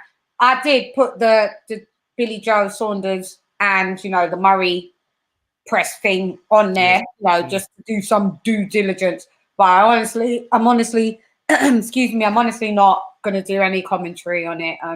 I may not even do any post-fight commentary on it. No, I'm not interested. So yeah, you're boycotting the fight is what you say. Yeah, everybody else you can watch it, but I'm just not really interested. Yeah, I just think he's an idiot. What if Billy Joe Saunders gets sparked out cold? Oh, where's Kurt? Is Kurt in the building? I don't know. Press it. Someone just said Counter Punch Boxing News. What's up? Yeah, that's weird. Kurt's not here. You always see me Skrilla up 50 on Kurt's thing, don't you? So Kurt always shouts you out. Sorry, he just said, look, he says at Counter Punch Boxing News. What up, Kurt? Kurt's not on here, is he? So I know he is. I think he is. People are backstage. Hi, Kurt. Yeah, Kurt's here. Big up Kurt DeVille in the build Dizzin from Counter Punch Boxing News. Do you guys subscribe to him? Fight Doctor, where are you? Oh, you got the Fight Doctor in there? Yeah, Fight Doctor's here. They're out. I should add to screen. Yeah, what's up, Fight Doctor? He's my guy, isn't it? Fight Doctor's in the house on Rick James status as always. Good evening. Good evening. Good evening.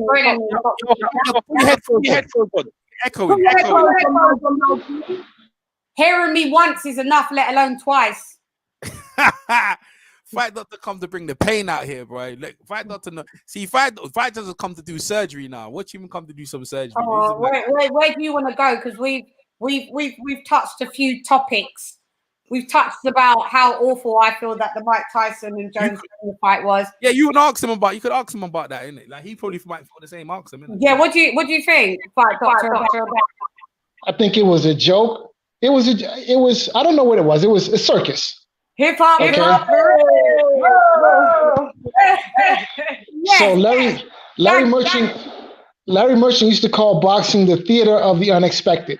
And I think what we saw Saturday was actually to be expected, which was two old men hugging and dancing with each other all night, but not fighting.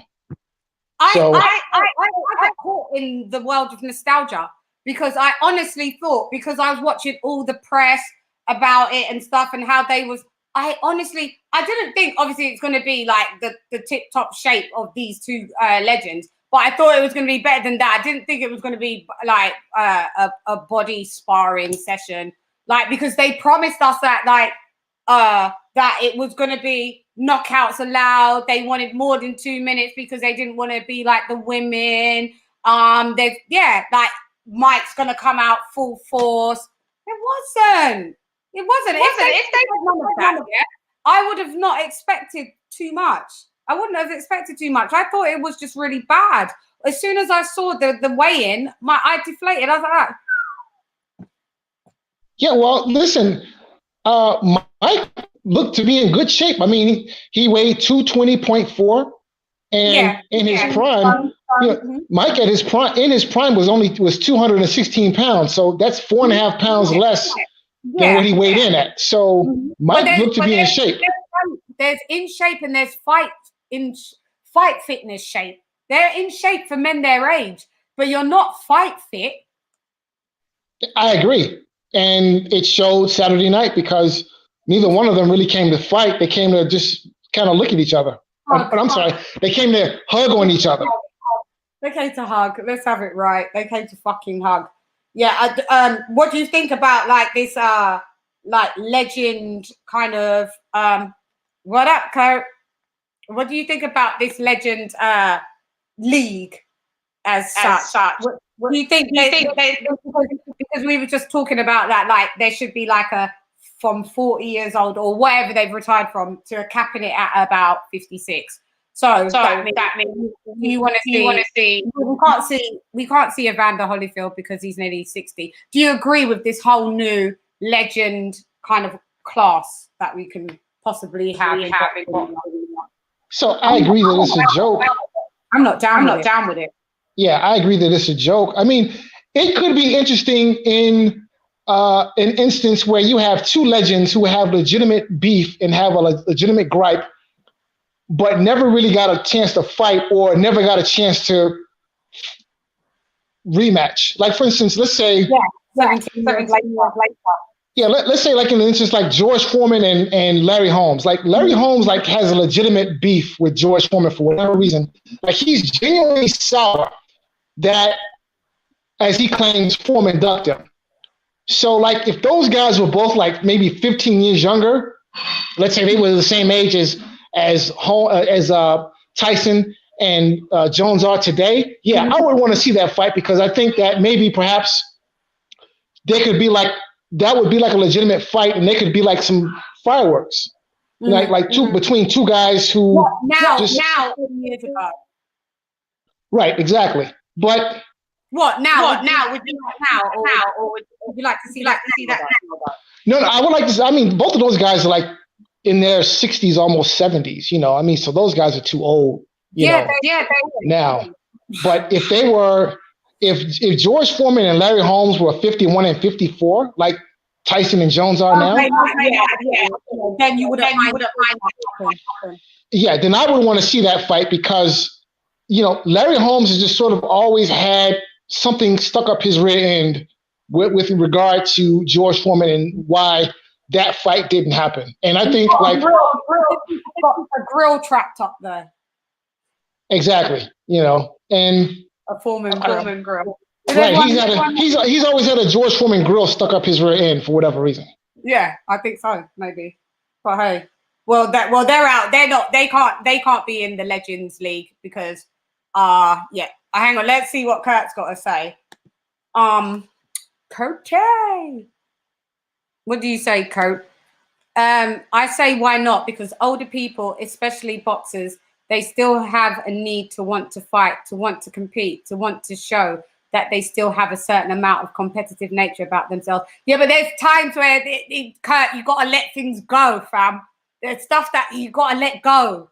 Like, you got to go out in a blaze of glory. Like, let's not take... You're only as good as your last performance. I'm from music. And if I do a shit show, you're not going to remember the 20 good shows that I did. What do you think?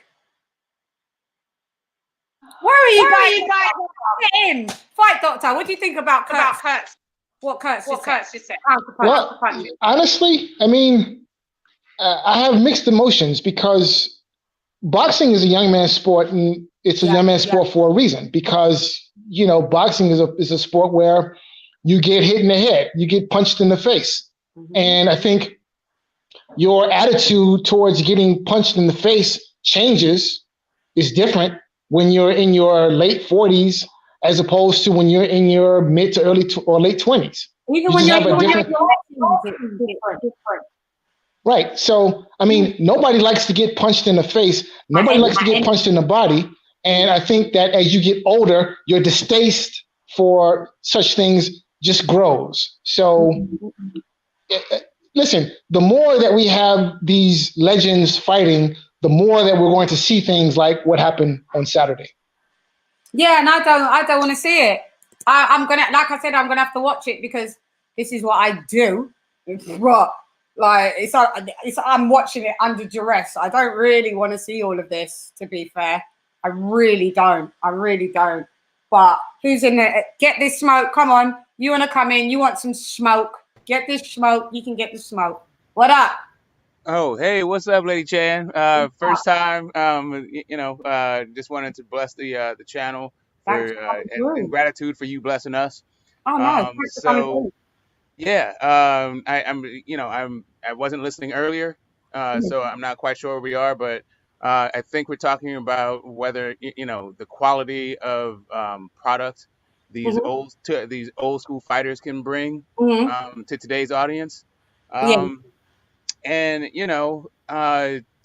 if you're bored enough and you have disposable income, who am I? Yeah, it's not me to say don't fight, but it's just me to say that don't fight. Yeah. I mean, whether or not I'm going to watch it has probably something to do with what else I have going on at the time. Yeah, it just depends. I probably might not, but like I'm saying, I will probably watch it because I would want to cover it to a certain extent. But I wouldn't be thrilled. I mean, covering it seems to just, I don't know. It was embarrassing to me, kind of.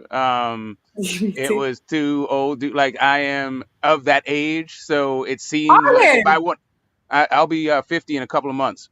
What is that? Your picture there? Yeah, from a couple months ago.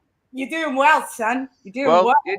A good living, LIVN. You know what I mean? But I don't know how good I'd look in the ring, though. And I never looked as good as Mike Tyson and Roy Jones in the ring, so let's just get that out the way. But they still, exactly. When they were young and beautiful, was about when I was young and beautiful. Maybe I'm still beautiful and just not as young. But the issue is for me is just the quality of a fight, and that's not anything that I need to ever watch, like a quality of fight like that. If it was not for Mike Tyson, if it wasn't for their celebrity and what they've already done in the sport, that would be worse than every single fight I've seen since COVID happened. Exactamente. Sorry, I have to go in my Spanish bag when I've really. And there were some real bad ones too. If you remember those heavyweights that Top Rank was putting on, like a few that Hamster, I can't remember those dudes' names. I think there was the big guy who came out a couple weeks ago. A couple months ago. There was like the Italian guy whose name is like Rome. He came out like dressed like a gladiator, big heavyweight. Anyway, I can't remember these people's names, but I was just looking at this cavalcade of what's the diplomatic way to put it? Low-level fighters, right? Yeah, so I was looking at that, and I actually like watching these two legends get it on. It made me nostalgic for those fights. Yeah, it made me sad from the weigh-in. It just made me sad from jump. I was sad. Sorry, can we just answer Kurt? This is Counterpunch Boxing News. So he said, even regular people that have jobs that work for 25 to 30 years still get a second job after they retire. It's just a nature of a person to work. And in a boxer's case, Counterpunch. What do you think about that? I'll say my take on it. Like I said, self-determination, their destiny, controlling their destiny. That's whatever. My interest in the product is a separate issue, right? Their desire to fight, or their right to fight, or their ability to fight. All of that is their own subjective, their own choice with what to do with their time in their life. But also, I have a choice too. Yeah, whether to engage or not. The difference is with that, people that get a second job, it's not you'll only be hired on your merit. Like, if you could still do the job, like they can't still do the job. It's different. You can't talk about people that have like 9 to 5, like taking up a second job. That is not going to give them like an onset of Parkinson's disease. They've already escaped that, lucky enough, by coming out when they did. And now you're going to actually now put yourself in it with a higher risk of actually getting that. Like, it's a total different ball game, in my opinion, Kurt. Like you could get a second job and you could go sit and work at the library. That's cool. But like, if you was a pilot, for instance, at the end of the day, even your driving license, you need to retest after a certain amount of time. Boxing needs some retesting things because, like, don't you think that in the infrastructure, if you're gonna want to fight past a certain age, yes, I know you do all the medical stuff and XYZ, but there's nowhere to say in that you won't develop dementia. That happens after you get in the fight and then you get dementia. It doesn't matter if you clear medical. Like, you don't know what's going to happen after. So if, for instance, you're an air pilot for a commercial airline, and then you get to the grand old age of like 75, but you're no longer like really good enough to actually fly that plane because your reactionary responses are slower and XYZ. Yeah, still go and work, but you just won't work as the pilot. You'll go do another job that is fitting for your age. Do you not get my point? Is that not a point? Yeah, the second job that these people have are generally, unskilled labor kind of thing. Yeah. Like sit around and stay awake. Yeah. Your second job cannot be going back to your first job. You wouldn't have, that doesn't make sense. Like, I'm a boxer and now I'm not. Now I'm retired and I'm like 60 and now I'm going to be a boxer again. No, you can't. Open an academy, teach some kids. Do in the realms of boxing. There's so much things that you can do within the realms of boxing than, get pugilistic dementia. Yeah, part of the problem is that some of these old fighters, they either need the money or they miss being in the limelight. And I think that's what Floyd Mayweather continues to suffer from, because he certainly doesn't need the money. So I don't think he does. But given the size of his ego, fame is one hell of a drug, not just cocaine.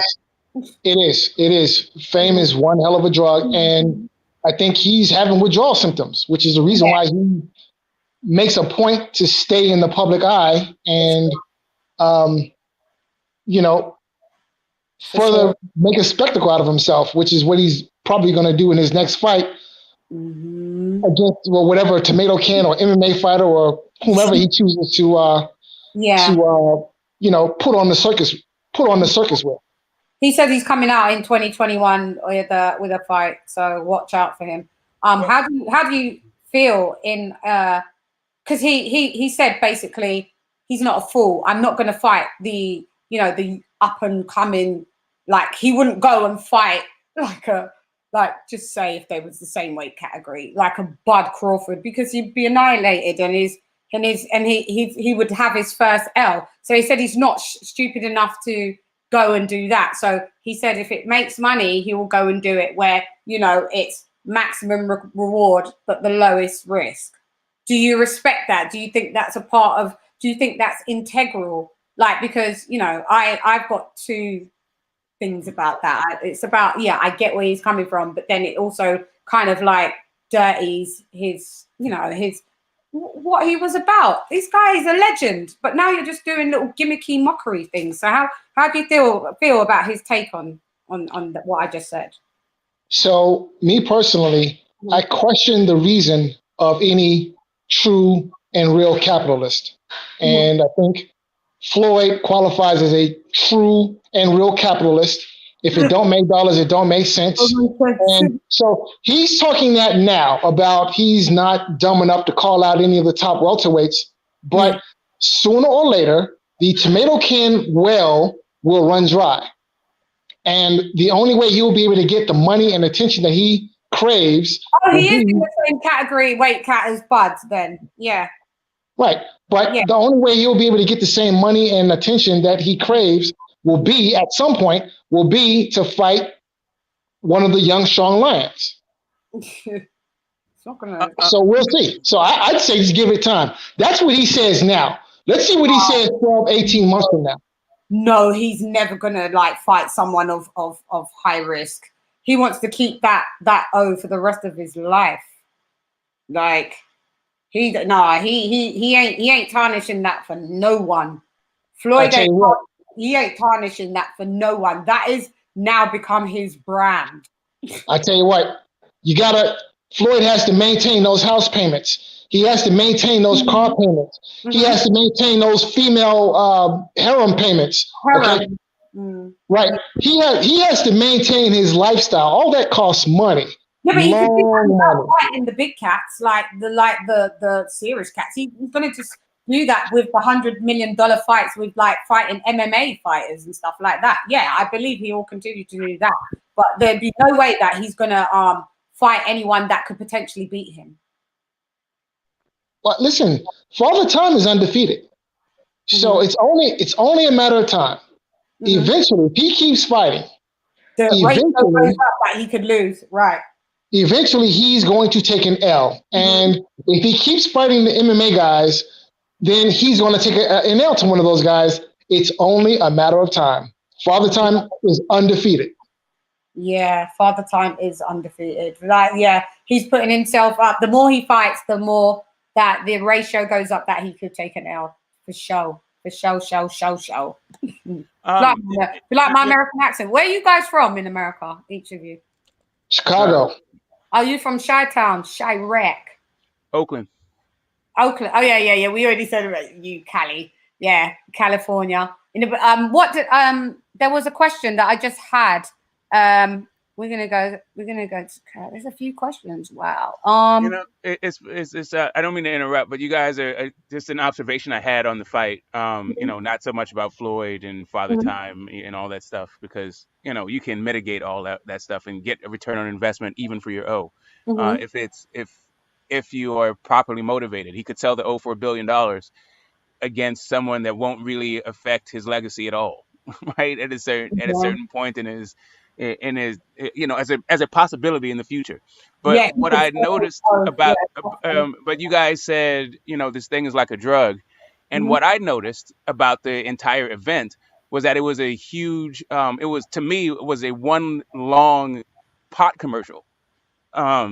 It was put on by Weed Maps, and just a point of clarification, Get the Smoke is literally about smoking weed, not about debating and getting in somebody's crack about something. But I was just noticing that as a leveraging your celebrity and leveraging your place in the culture also can be beneficial, right? So it's not just that they're boxers; these people are also cultural icons. So I mean, there's that aspect of it where you can become the face of you can basically, for lack of a better term, rent your services out to any sort of corporate sponsorship. True. Everything, to some people, everything's for sale. Everything, even his yeah, I get it. That's a possibility. I want, it would have to be a lot of money for him to do that. I don't think his ego outweighs the money. He loves the money, but I know he needs to put that on his tombstone. His stats. I just don't ever see him wanting to lose that I see Kurt has got well, the fact of the matter, Mike Tyson has created a trend and people are following that trend. He a pioneer of his old school boxing league. So let it be. Let it be. Let it be. Sorry, moment of madness. Everyone's just like, what the fuck? Sorry, Kurt. We will let it be. We're just not gonna watch it. I'm just not really wanting to watch it. I get everybody can do what they want to do. Just as like these lads have said, everybody can do what they want to do. We're nobody to tell anybody what they must do and what they mustn't do. It's just throwing caution to the wind. It's just not the greatest idea. It just doesn't look the greatest. I just prefer my greats to look great and remain great in my memory. Do you guys agree with that or disagree? No, I agree wholeheartedly. And listen, these guys, they can, if they want to fight their senior citizens league, that's fine. I'm just not paying for it. That's all. If it's on like free TV, fine, cool. But I'm not paying $40, $50 to watch two has-beens hugging each other for 8 2-minute rounds. That's ridiculous. No. I don't know that. And you guys have to pay a hell of a lot more money than we do. But go on, yeah. Yeah, if you're gonna do rounds, why not try golf? If you be senior, right? If you want to get on senior tour. But I also have to point out, I've never heard a black woman sing the Beatles. Maybe it's just my provincial experience, right? But maybe it's just that you're in the UK. But that was a lovely voice. But man, aren't the Beatles dead? They are dead. But I thought you guys were all quiet because you were thinking like, what the fuck is she doing? But this is just me. I'm a bit off the cusp. But yeah, But yeah, I'm an artist, so I like everything. A good song's a good song. And I grew up with listening to the Beatles due to my mother, and my mother listened to everything from Bob Marley to the Beatles to Smokey Robinson's to Earth, Wind and Fire to Madonna to Michael Jackson. So we're quite eclectic over here, and that's crafted my music taste. And any one-liner, if there's a song to match it, I will always find it and sing it. I get on my friends' nerves with it. I do it all the time. So I just did it now live, and you guys were all quiet. I just thought, oops. But yeah, thanks for the compliment, by the way. Yeah, mash it up. No, thank you for sharing. It's all good. Kurt has another thing to say about money-wise, yes. Legacy-wise, it's cowardice. Oh, I think he's talking about the Floyd Mayweather, like the integrity, like money-wise, yes. Legacy, hang on. Money-wise, yes. Legacy-wise, no, it's cowardice. So could you just clarify on that point, please, Kurt, if you can? I kind of know what you're saying. Like maybe for money, yeah, it can do it. But integral-wise, there's no integrity to do right. I think that's what he means. Like, okay, so money-wise, it makes sense for Floyd to fight these overmatched opponents, right? Because, well, it makes a lot of money. So, I can't be mad at him for that.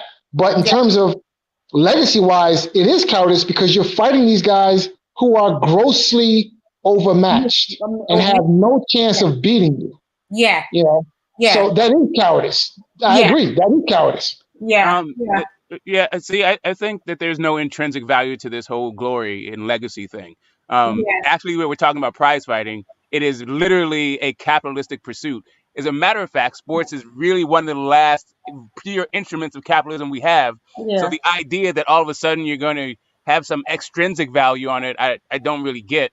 And also, we already understand that he is no longer able to compete against the best, given his age and the fact he already retired and how he looked when he was fighting real guys and having circus fights. So I don't think it's cowardice at all. This has nothing to do with being brave or not. It's just a separate argument. And then also, who gives a damn about his legacy at this point? His legacy is set. Ooh, you bring in the smoke. You're not a Floyd fan. Me? Oh man, I love Floyd. Floyd's one of the best fighters I've ever seen. Like, he's no sweet pea, but he's that's Floyd. Yeah. Wow. What about his brittle hands as well?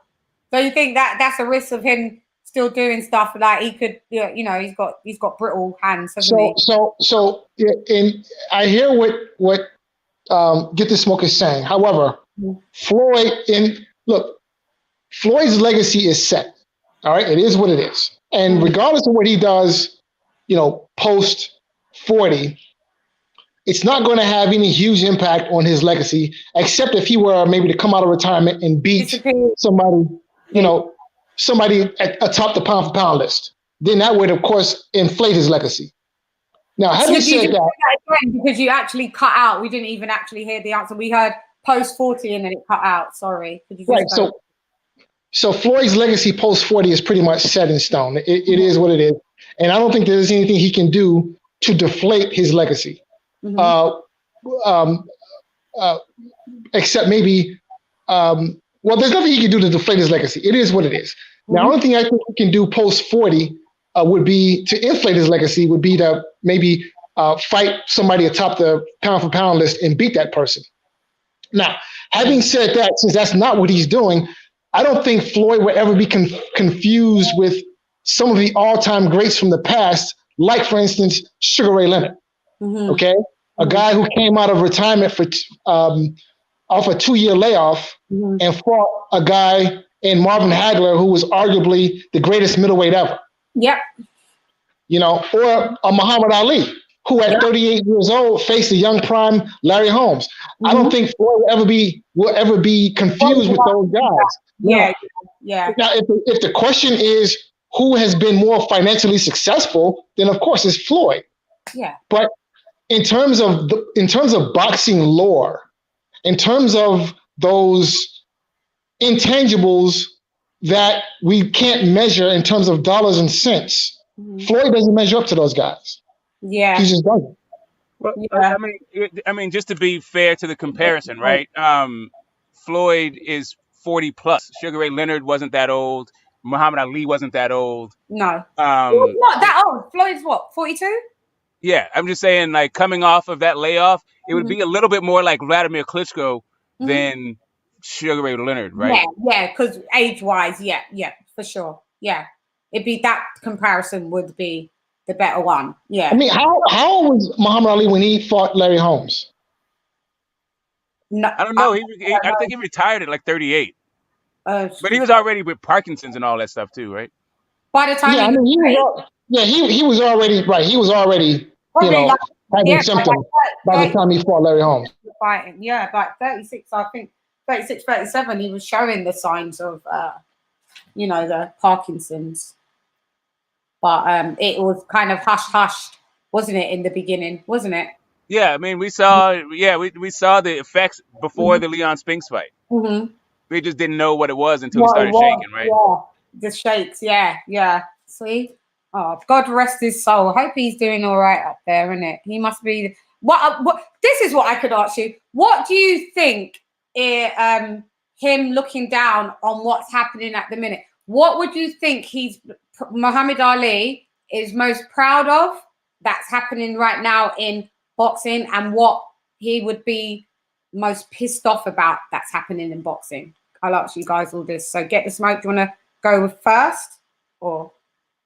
What would he be most proud of? I think he would be most proud that he is still the face of boxing. Good. And I think he would be most upset with that's hard to say.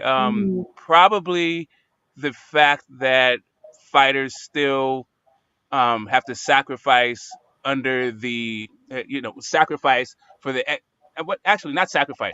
Fighters are still exploited by promoters. Good answers. Fight Doctor, what do you think? I think he would be most proud of maybe that's a hard one. That's a hard one. I can tell you what he would be most disappointed with. I think, in terms of boxing at least, is the American boxing scene and the American heavyweight scene in particular, because Ali was around to fight in the golden age of heavyweight boxing, and then of course he lived through the 90s, which is sort of like a second golden age of heavyweight boxing. Yeah, and both of those eras were dominated by American heavyweights. Yeah, and now in 2020, what we have on the American heavyweight boxing scene is, it's sad. It's heartbreaking. Yeah. So those are good answers. I kind of would get the smoke, but I think his most proudest, he would be. I think he would be proud. It sounds so weird to say this, and definitely coming from me. I think he would be proud of Deontay Wilder before this bullshit happening. I think he would just be proud of.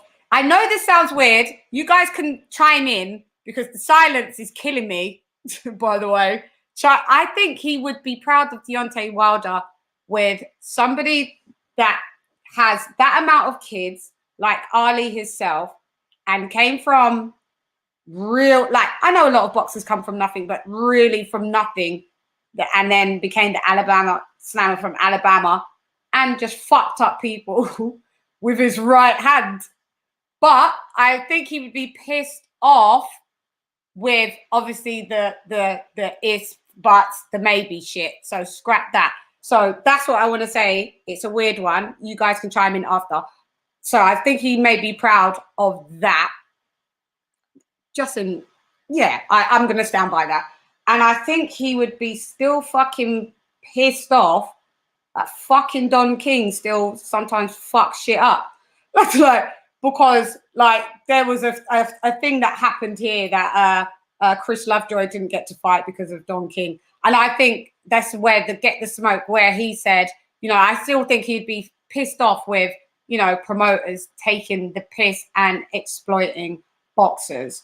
and I think he would come through on a racial tip, that he'd be more pissed off that it's a lot of, before it was Don King, but I think he would be pissed off that it's a lot of white promoters exploiting men of color as on their books. Yeah, well, that's nothing new. That's been going on in boxing since I know Jack Johnson and before. Yeah, but I mean, right now, like, who's running, like, promoter wise? All right? You got Bob Arum's in it, so it's white, and then you've got like Eddie Hearn, white, then you've got Frank Warren, white, then you've got Oscar De La Hoya, white. They've all had their isms and schisms, and everybody said, like, so Floyd's left Arum and made his own promotions. You know, I think that Muhammad Ali would think, fuck, this is still going on, like, to a degree that now it's like younger white promoters still kind of exploiting black boxers. I know it's been going on, but I think it's more prevalent at this minute, because who would you say are the three main figurehead? Shelley Finkel, who would you say? Well, he's management. Would you say Bob Arum is one of the spearheading promoters at 80 odd? Would you say that what's his name, Eddie Hearn, is one of the spearheaders in boxing promotion? Would you say Frank Warren? Who else would you say is? They're all white, right? Well, yeah. I mean, I can't speak for. Yeah, go on. I can't speak for promotions outside of the United States. Oh, can't you? Yeah. Well, I mean, I'm just not that familiar with how promotion, how the politics of promotion outside of the United States. Okay, got you. I live in the States, but what I can say is that in the United States, the guy who essentially runs boxing is Al Heyman. Al Heyman, yeah. For better or for worse. Yeah. That's who is, yeah. Shelley Finkel's the management. Yeah. So in the UK, like, we've got Matchroom and we've got his own and whatever. We've got it here. Eddie Hearn is obviously, he has Dillian White, he has Anthony Joshua, he has like that. Those are his fighters. And then, you know, you've got Frank Warren.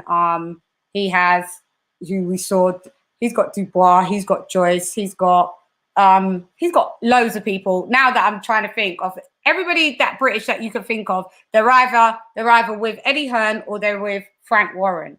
Mick Hennessy or MTK Global or some other.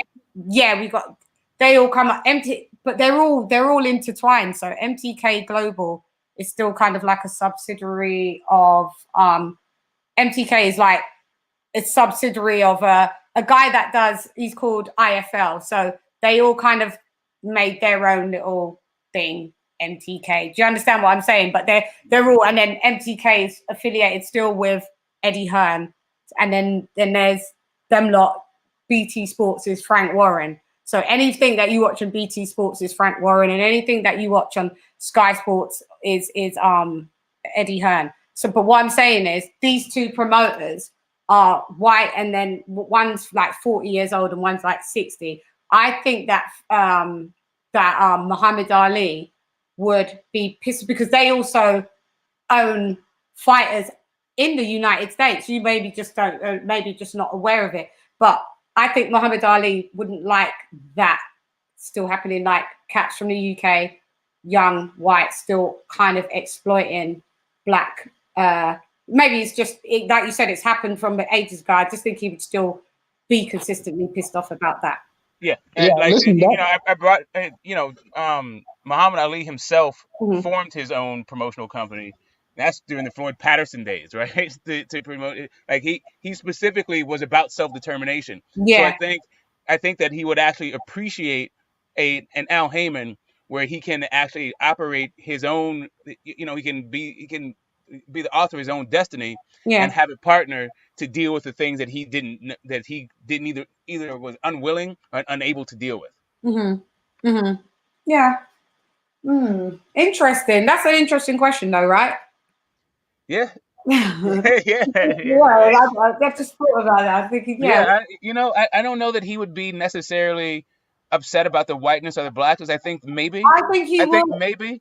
You Yeah. know, he sort of changed over time. He But did. yeah, I mean, I think it may bother him somewhat, but I think overall, it's just the idea that a person can determine their own future and not beholden to somebody else, and therefore are exploited by that person. Yeah. Against the fighter's own self-interest. Yeah. Yeah. I can get that point. We'll just get through these people's questions, and then we'll wrap it up, because I don't want to leave, you know, people that have come through like the woo and we've just ignored their questions. So if we can just get your take on no, so we've had that. We've got a lot of questions now. Floyd, let's see what this one says. Floyd won't. Okay, so Floyd won't get the money he's used to by promoting a weight bully cherry picker like Tank Davis. Your thoughts, guys? Well, yeah, naturally, you know, Floyd won't get as much money as a promoter as he did as a fighter, you know, of course. But I mean, if you look at a guy like Bob Arum, I mean, Bob Arum looks to be living quite comfortably, you know, and has been for a very long time. So, I mean, how much money do you really need is the question, you know, because, you know, if it seems to me that Floyd has all the tools to become a successful promoter and make lots of money, you know.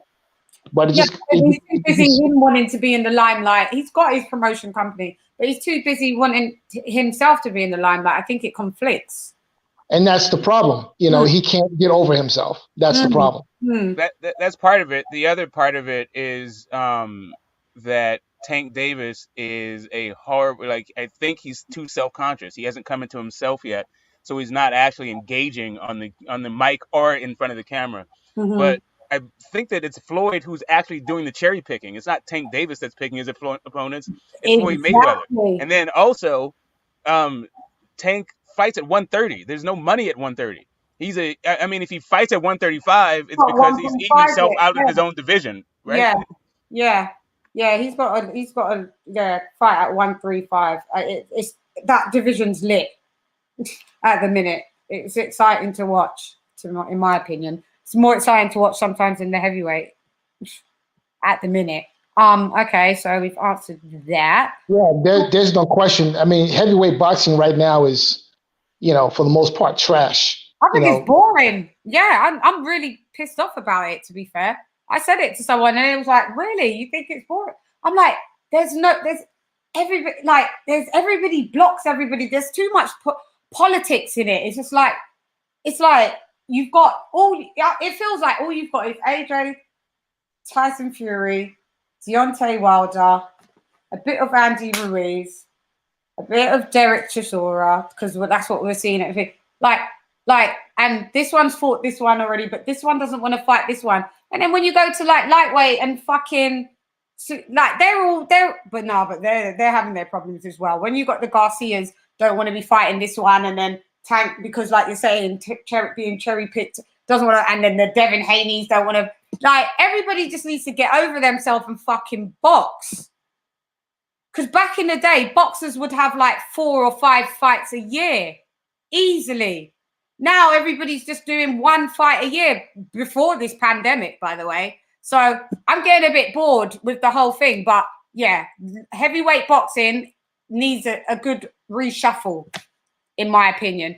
And that actually brings it on to, like, what do you guys think about the bridger weight then? Because now that's happened, the people that were in like the Lawrence Okolis, that were in like cruiser, that could have gone into heavyweight, now they don't actually make it unless they're like 224 pounds.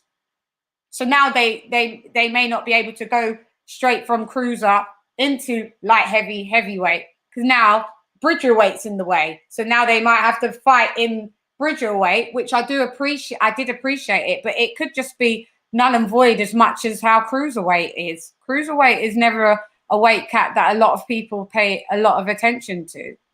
So you know how you fix this whole bridger weight situation? Mm-hmm. It's a simple fix. Mm-hmm. Bring back 15-round fights, okay? Mm-hmm. If you do that, the need for bridger weight goes away. Why? because listen, the super heavyweight is not a new invention. Super heavyweights have been around for a very long time. If you go back and look at some of Joe Lewis's old fights, Joe Lewis was knocking out guys 6'6", 250 pounds. One punch knocking out guys 6'6", 250 pounds, right? It's just that in those days, you had to be fit because you had to fight 15 rounds. Yeah, true. So if you have to fight 15 rounds, well, it's not to your benefit to carry 250 pounds around the ring for 15 rounds. Get you. Yeah, it's not conducive. Right. So the smaller, more compact heavyweight has an advantage fighting over 15 rounds. The invention and the ascension of the blubber weight, of the welterweight, came about when fights were shortened from 15 rounds to 12 rounds. Well, yeah, true. You didn't need as much stamina. Yeah, it's true. That's a great fucking point, you know. That's a great point. The issue, I mean, really, I think the issue is, I mean, the ability of the guy, right? Like Joe Lewis knocking out, you know, the Primo Chimeras of the world that are just products of fixed fights, right? And can't really fight. Yeah. Doesn't really speak to being like what a super heavyweight would be today. I think that there's, like, I mean, let's just look at the biggest fight this year, right? Deontay Wilder, Tyson Fury, the rematch. There's like a 50-pound weight difference between those guys. Yeah, like I know. that's literally like fighting somebody. If you were to take a minimum weight, go through that would be like 8 different or 10 different divisions up, right? So the idea that you're going to be fighting somebody 50 pounds heavier than you, and that is supposed to be a fair fight, I thought that it, up as well. it doesn't really, it doesn't make a lot of sense, right? No. So the idea of the bridgerweight, I understand why you would do it, but these weight classes take a while to become accepted. Like cruiserweight is still a fledgling. Like I hear these terms like the greatest cruiserweight of history, and I'm like, I don't know if I was a virgin when they created cruiserweight. Like, like I may have been in the last like parts of my virginity, right? Yeah. So that I don't know. It's going to be a while before any of these things get codified. I still don't even watch really anything below Super Bantam. You know, it is what it is. I get the fighter safety aspect of it, and also the parity that could be that could be generated from those fights, from guys fighting, you know, within their own like kind of weight class and their own dimensions, kind of thing.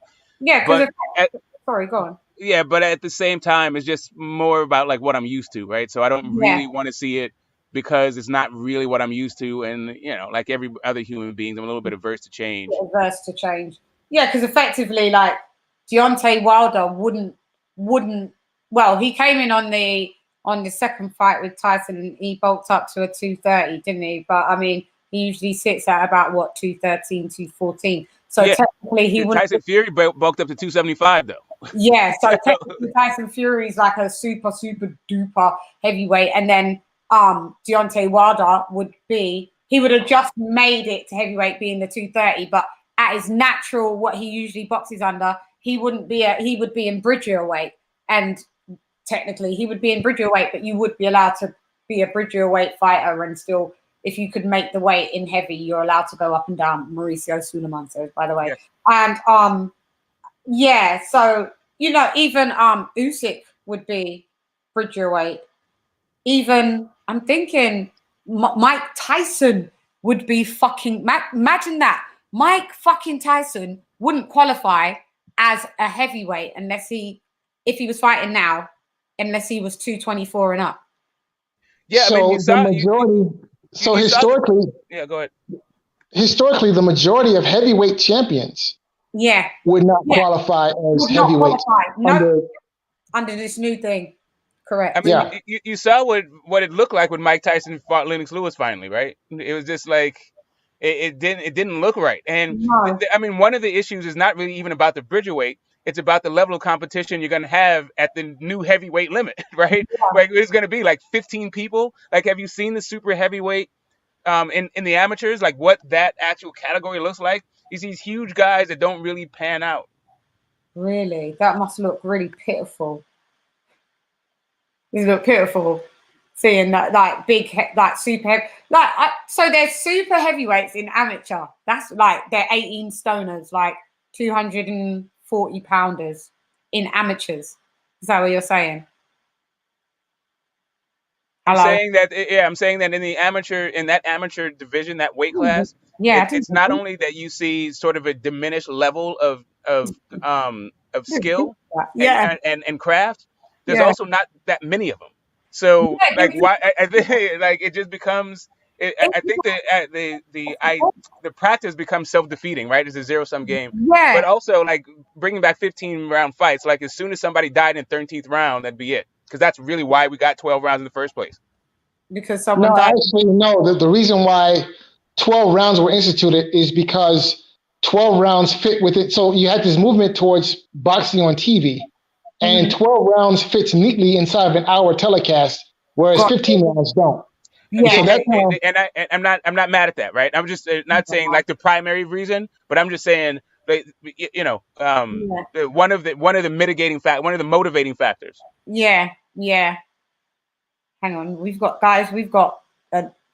Coach Chris. Do you guys know Coach Chris? Coach Chris is saying, well, considering we can't get the fights we want, I'm cool with the old timers coming out. These young boxers should be ashamed. That's their money they aren't getting. Yeah. So can I speak to that real quick? Of course you can. So the brother, Coach Chris here, he makes an interesting point that we are not getting the fights that we want. So like I was listening to somebody's YouTube channel. I can't remember who it was. It might have been Blue Blood. But so you have, all right, so at welterweight, right? You have Bud Crawford and you have Errol Spence, right?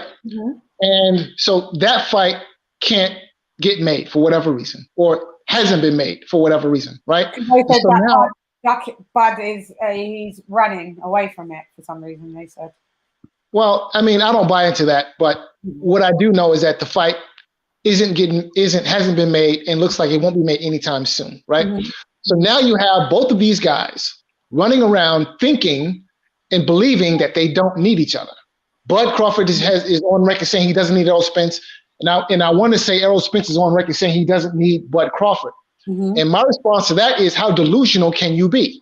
Yeah, we need to make fucking fights, mate. Because if you're Bud Crawford, right, you are arguably pound for pound number one in the sport, but you're not the best guy. You're not the number one guy in your division. So you need to fight Errol Spence. You need Errol Spence. To establish that, yeah. Right. And if you're Errol Spence, you are the top dog in your division, and the pound for pound number one guy is also in your division. So you need to fight that guy. Yeah. You need to fight that guy. Yeah. Right? Yeah. So for both of these guys to play the role of divas and drama queens and act as if they don't need each other is beyond delusional, because it seems to me that for both of these guys, this is a legacy fight. This is the fight that puts you apart from everyone else. Yeah. I don't understand why that fight can't be fucking made. And anyway, whoever, like, it does, and say Bud does fight Errol Spence and loses, just say he still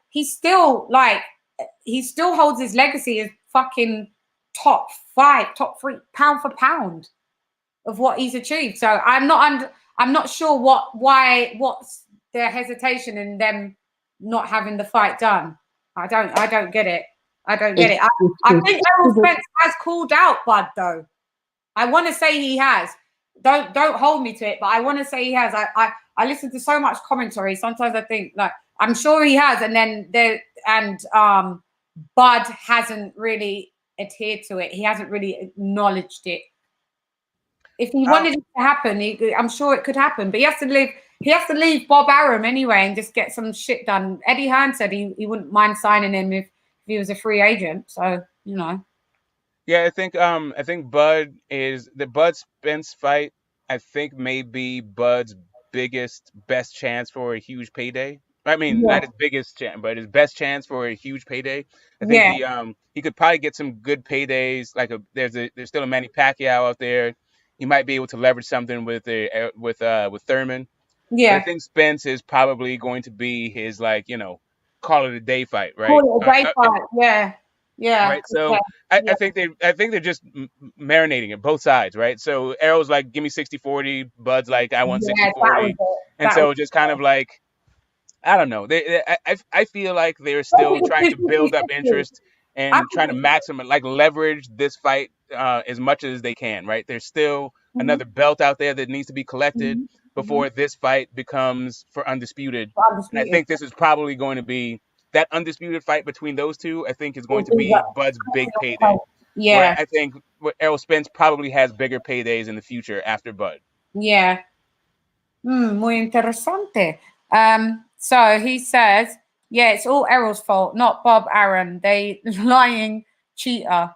Everyone eventually leaves. Yeah, we said that. Yeah, everyone leaves Bob Arum in the end, and then Bob Arum slanders you to high heaven when you've gone. Like, he did it to Floyd, he did it to Andrew Ruiz, he did it to everyone. Bob Arum was just Bob Arum, mate. He's just bitter Bob. Bring back 15-round fights. That's actually the dumbest shit I've heard in my life. Tut, Coach Chris. Guys. Okay, I would love to answer that question. Go ahead. So you have years and years and years of 15-round fights, right? And round 13, 14, 15, those are the true championship rounds. And again, I think, you start to see boxing decline right around the time you start seeing 12-round fights. So I don't understand how 15 rounds are so dumb when some of the best fighters who ever laced them up all fought 15-round fights. Evander Holyfield fought 15-round fights. So if you think it's dumb, then I would suggest like boxing. Yeah. Right. Muhammad Ali fought 15-round fights. George Foreman fought 15-round. Sugar Ray Robinson fought 15-round fights. So if you think 15-round fights are so stupid, then I suggest you go ask the guys who are actually fighting 15-rounders if they thought it was dumb. Yeah. Yeah. Coach Chris, tut to you, Coach Chris. Sorry. And now he said he's gone. All right. Bye, Coach Chris. Thanks for joining us. Hey, D-Town Blaster. I always see you on Kurt's thing. Okay, so it's a new subscriber. Thank you so much. I massively appreciate it. I think we've done everybody's questions. Guys, this was amazing. I'm going to wrap it up so we can all go and live our lives that we've had on pause for 2 hours. I'm so humbled and flattered that all of you guys have joined me. Get this smoke, you're amazing. The Fight Doctor, you're amazing. EJ, you're amazing. Thanks for setting this all up. I massively appreciate it. And we are going to do this more times than less, right? Yeah. Yeah. Right. Yeah, right. Anytime when there's big fights on, the Fight Doctor's ready to bring you surgical equipment, and smoke brings the smoke. And Lady Shab gonna bring the heat. So 100%. Like when big fight predictions and we're good. That's what I want to do. I don't know if any of you guys follow me on Instagram, but like we could also do. I like to do predictions, put them on my gram. I like to do predictions and put them on my channel. I do like a Zoom sometimes. I know EJ hates Zoom, but there's a place for Zoom sometimes. But StreamYard's the new ish right now. But so I'd love to catch up with you guys. I'm actually interviewing Hannah Rankin tomorrow. I don't know if you guys are aware of her. She's a female fighter. She just lost. I forget who she just lost against. She just fought like literally about 3 weeks ago. She's from Scotland. She's a former champ. Like she's what weight class is Hannah Rankin? She's I think she's middleweight or super welter. Yeah, big girl. So she's in the realms of the Clarissa Shields. Yeah, I know. Yeah, I remember because they had the ladies thing on the Eddie Hearn. The ladies champion. I look forward to that. Should be a good interview. Yeah. So if you guys could tap in, yeah, and to that, I'm going to StreamYard. I'm doing that tomorrow at 2:00. Whether if you can watch it live, cool, do so. If you can't, it will be posted on my Boxology channel anyway. So, okay, guys. Nice one. That's what's up. Salute to you all. And thanks for everybody joining us with all your great questions. Thank you so much. I'm massively, hang on. Okay, so yeah, we've done, no, I don't have a super chat. Where's the super no one, no, you do. When someone donates the money, then you'll see it. And when as soon as they donate money, that's the super chat. He's asked where my super chat button is. Yeah, when they donate money, when someone puts money, that's a super chat.